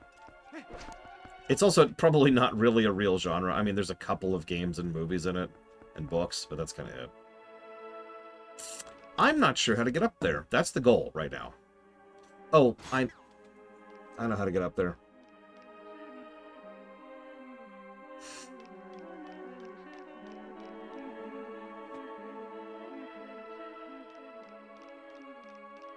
And I don't think this dungeon has a shortcut to get there.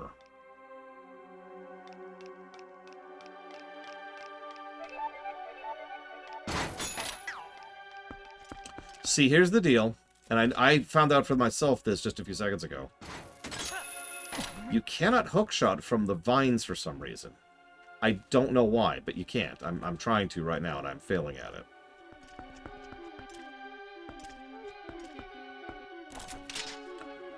So, this is really bad.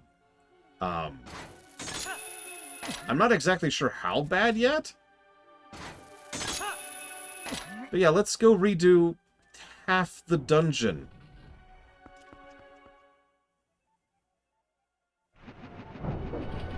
Because...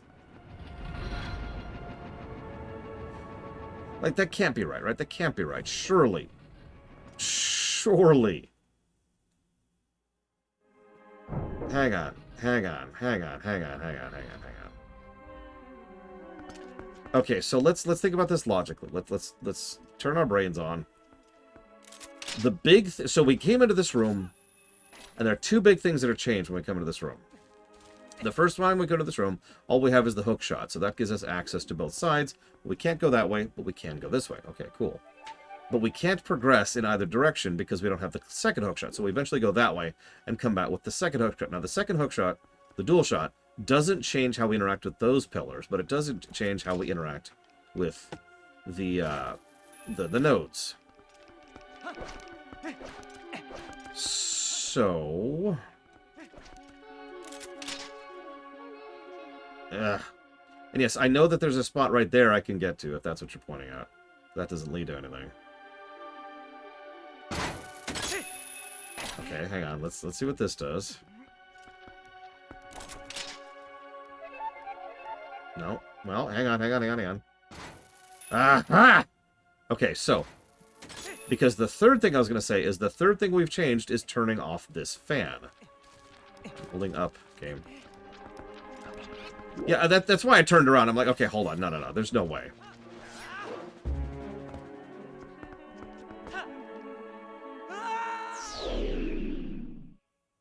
Just going to reset that because I'm not dealing with that nonsense. Okay, so... Oh, of course it's over here. That's another one of those, I'm sure that's a me problem, but I have no idea what happened there. I have no idea what combination of inputs led to me doing that. It's okay, we know where we're going now. I was going to pull up the walkthrough rather than redo half the dungeon.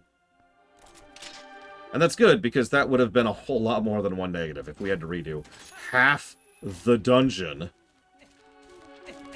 Up. Link, up.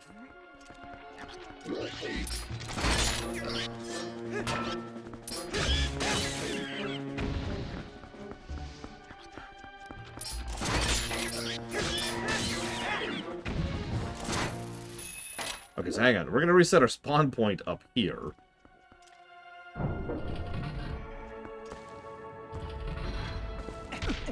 Because that's how this game works.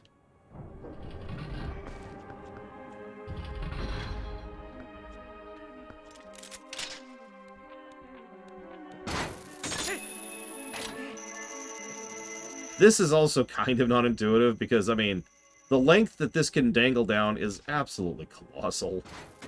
Especially compared to how long you can actually shoot. But now we can reach the final part of the dungeon. Thank God. No need for additional negatives. Thank God.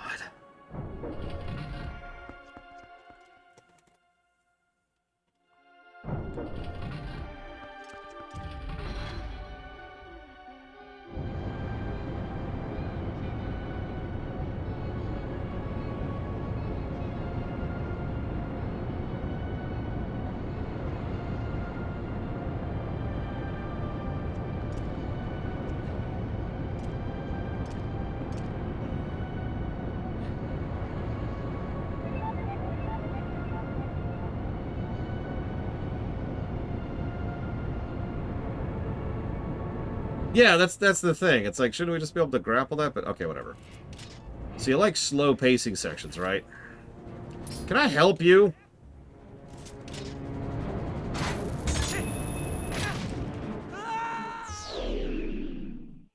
What? Okay. You know what? I don't even care. Let's go. Or not? Okay. That, uh-huh. Well, I guess we'll just sit here and wait then.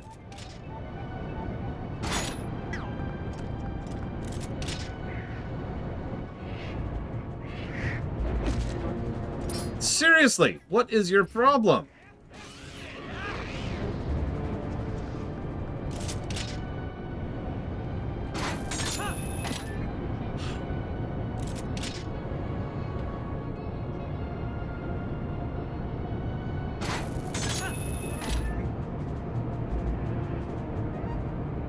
Yeah, this isn't terrifying or anything, by the way. Don't lose your grip.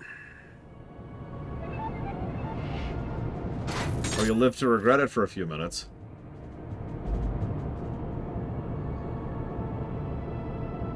I actually don't know how long it would take to fall from this height. Probably at least a little bit.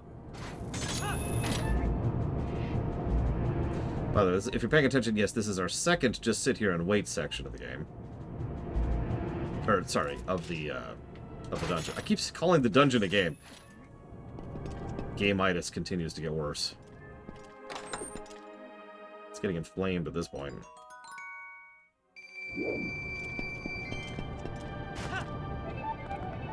So if I'd fallen right there, I'd have to redo this whole sequence.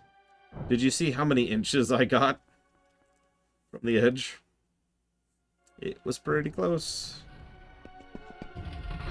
Oh my god, we've been in this dungeon pretty much since I got back.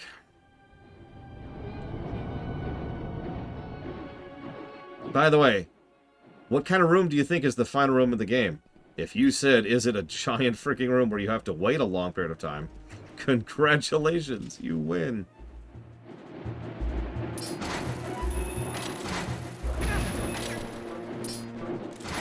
You got bored watching Jaws Zero. Well, I give up then. Like, there's nothing for it at that point. You're beyond salvation, I'm afraid. I'm sorry. Okay, game, it's been a long day, and I kind of want to kill you right now. So if you could, like, work with me for, like, a millisecond. Cool. Cool. So, like, no, the other one. The other one. Cool, thank you. So, how about the other one now? No, the other one. Okay, cool. So, how about the other one?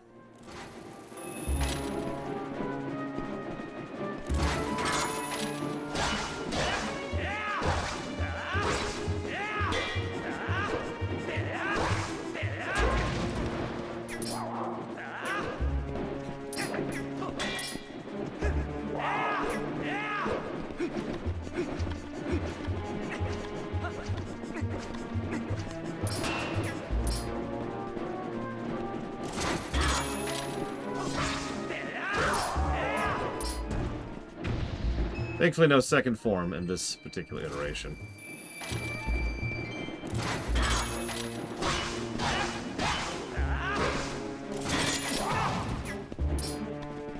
Congrats, Lunearth. I hope you like it when you get there. I haven't heard any good things, bad things, or in-between things, because my viewers are cool.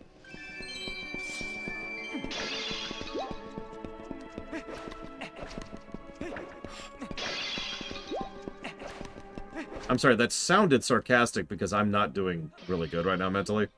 To be clear, my viewers are cool. Y'all are awesome. Don't forget it. Especially the VOD watchers.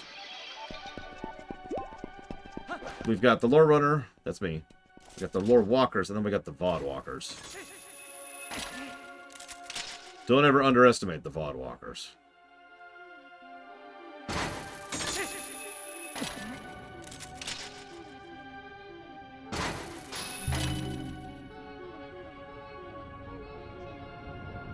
Ugh! You spoiled it for me, Lunearth. I'll cut you. Damn it. Ah, whatever. Some people are even both.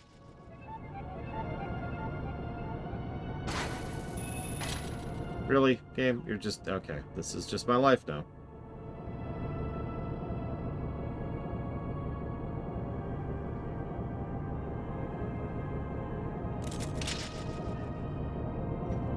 Oh, don't listen to the haters. Haters gonna hate.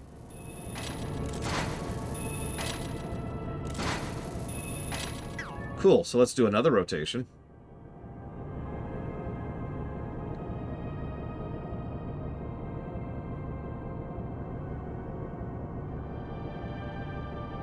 Should be it.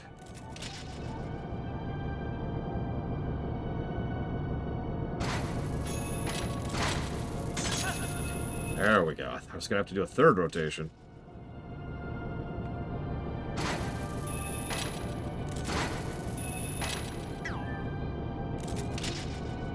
Senate kind of matters more, but there's been a bit of a shift in American politics over the last several years. And, in my opinion, not for the better.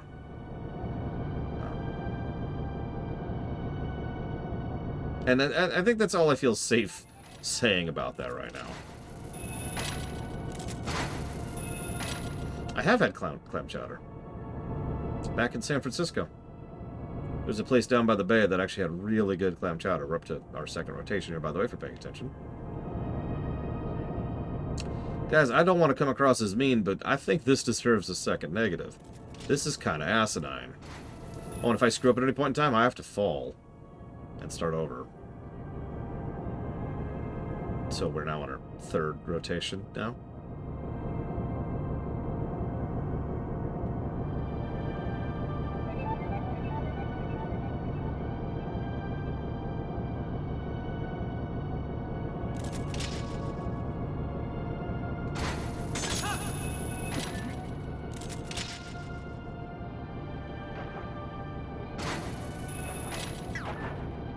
Oh, I was going to be pissed if that hit me.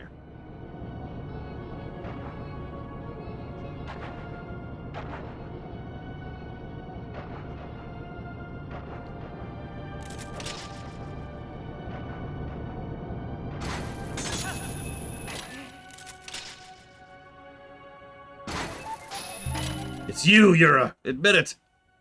You keep saying you're working on mobile games, but in truth, you are Aonuma.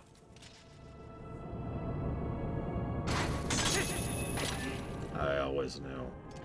Now, it is possible to reach the point I'm at right now and not have the big key. You have to work at it, but it is possible. And I only mention that because that happened to a friend of mine. So that's the dungeon. Oh, man.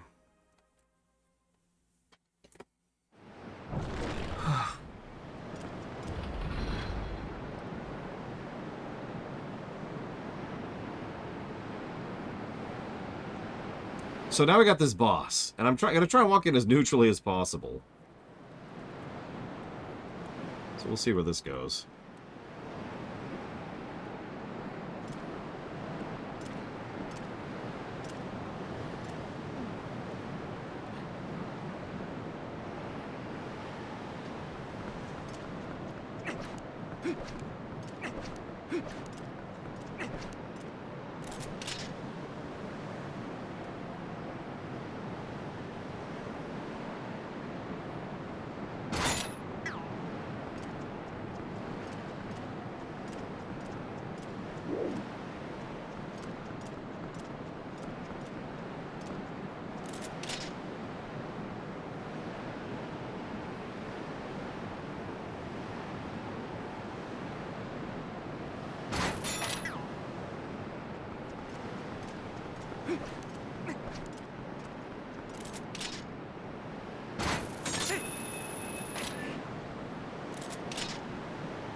That's what I'm here for, Yura. Well, that's one of the reasons. I need to give you reasons to mock me.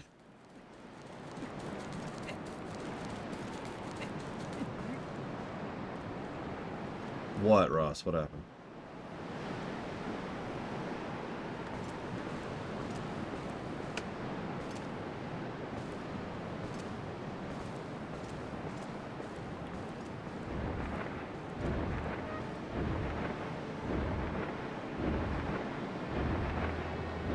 Cool looking boss.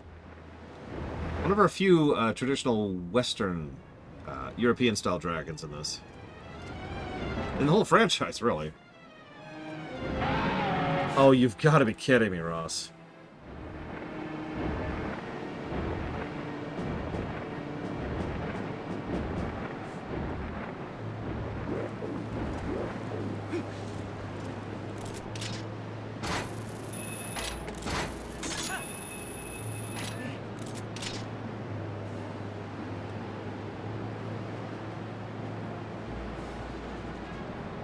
I lost him. Where is he? There he is.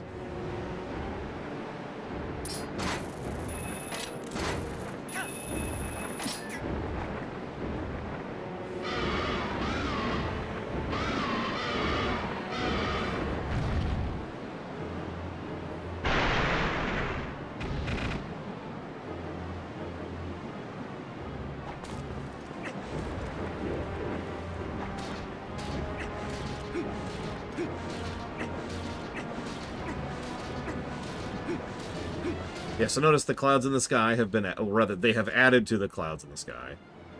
Where do I put that?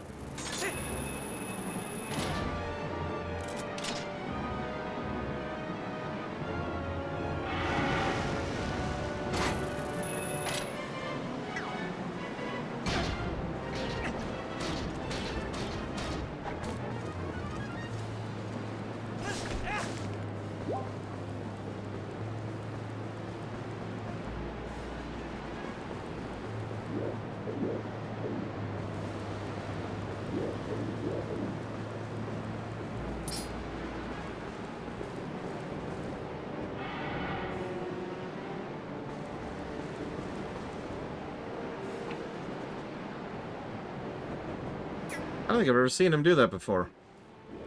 He's just hanging up. He's just hanging out up there. I seriously don't think I've ever seen him do that before. That's wild.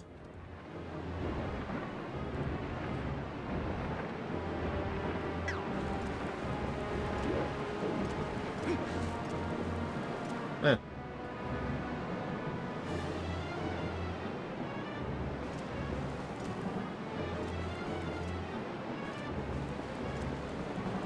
Just like, he's thinking that, like, well, I can't attack him, but he can't attack me. Now what?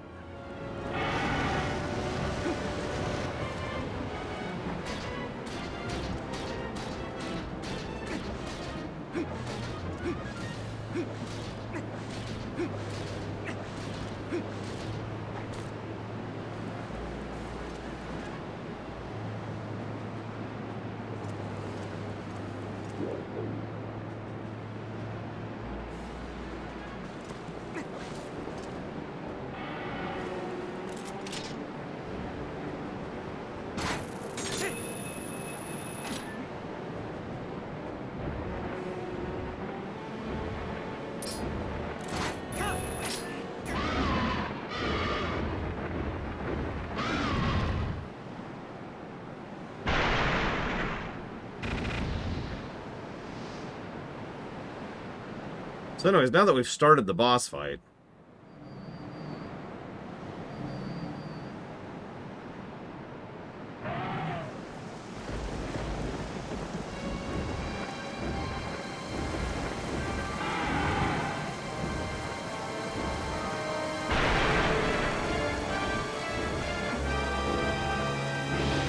I liked him better with the armor.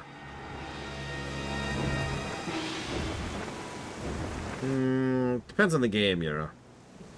I mean, the X series has some of the best sprite work in the world, but it also varies, right? Like X5 and X6 do not exactly look good.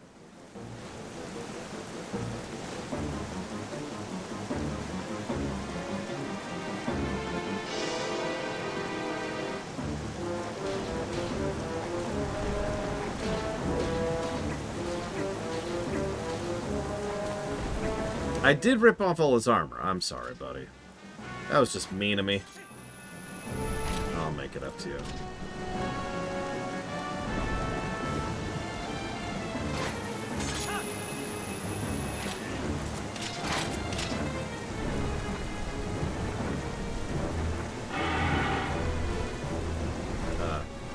Okay, apparently I'm not high enough. So let's go a little higher. Or not. Damn it. Thought it was high enough. I suck.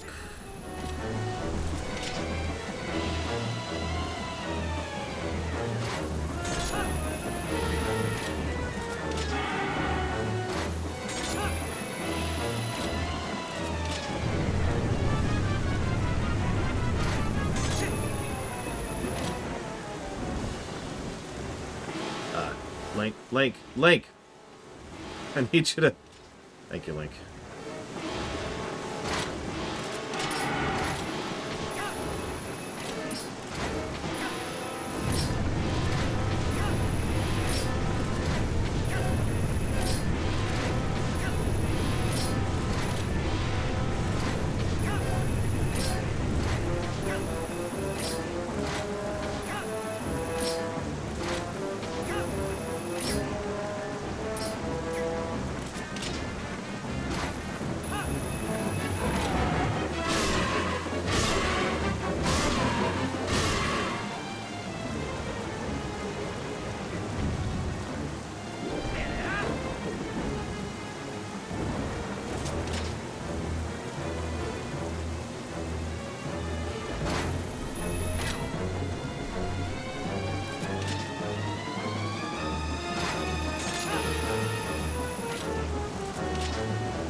Shouldn't we be dead from that?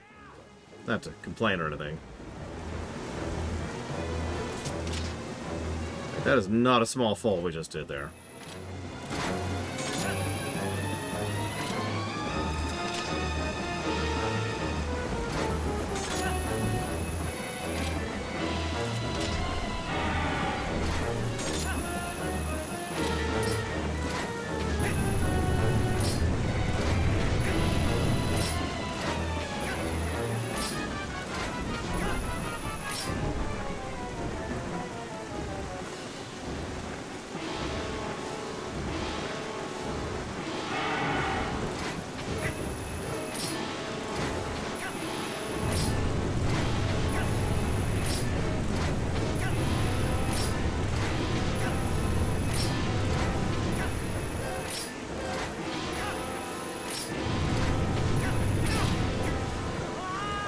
I forgot he even did that.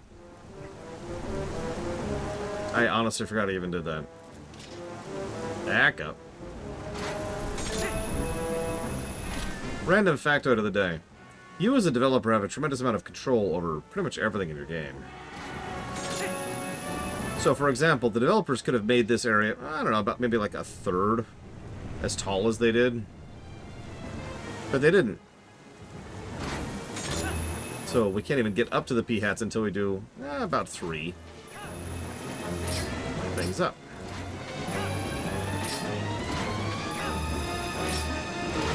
I mean, I wouldn't, Yura, but what do you mean? Oh, you mean like Zelda-style games? Like Darksiders? Sure, I can see that.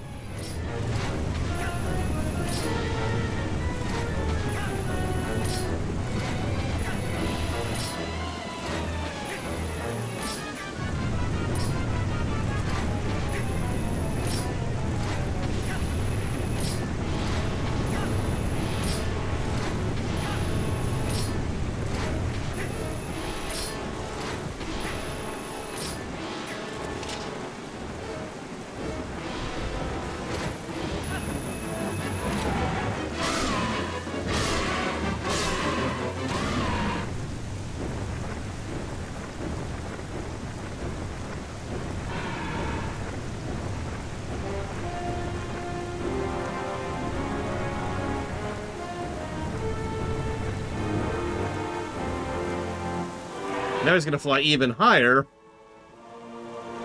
But we'll be fine. We're only on his back, after all. Don't ask how we got down there. Stop asking questions.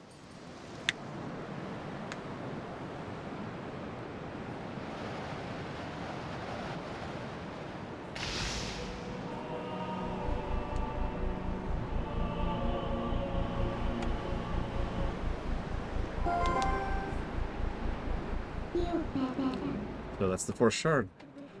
Now we have them all.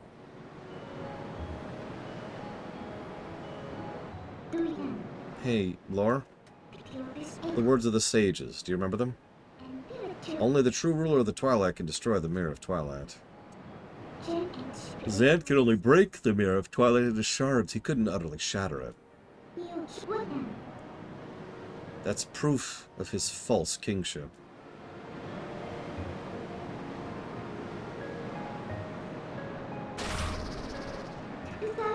We have to hurry. To the mirror chamber.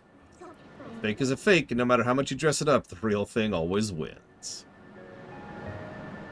Yeah, Midna, what are you thinking? Ah, she's fine. She's fine. Let's get the hell out of here.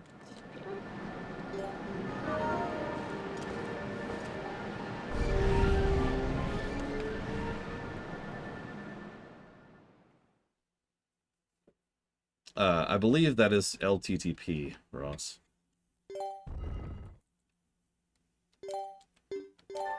Now, I suppose that depends on how you count dungeons, but counting Hyrule twice, that's 12. No, 13, excuse me. Yeah, can I never be here again, please? Game. Oh my god, game. Thanks, game.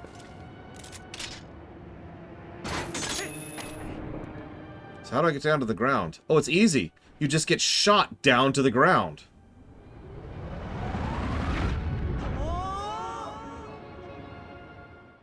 I was gonna say, yeah, tears. If we're counting trials, then it's probably tears followed shortly by breath. We're fine. We're fine. Don't worry about it. Don't worry about it. Ben died.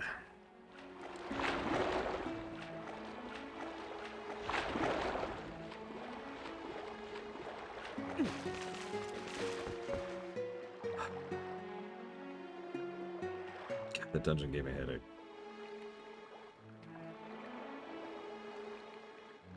I guess I don't think. Let me double check the walkthrough really quick here.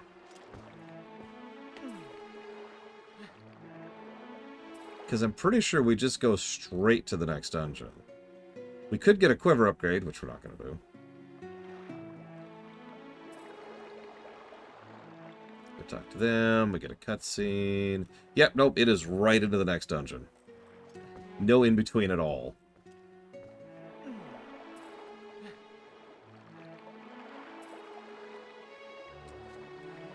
Okay. Oh my god. Tomorrow, we're going to do the last dungeon, or functionally the last dungeon. And then we'll go ahead and beat the game. See y'all.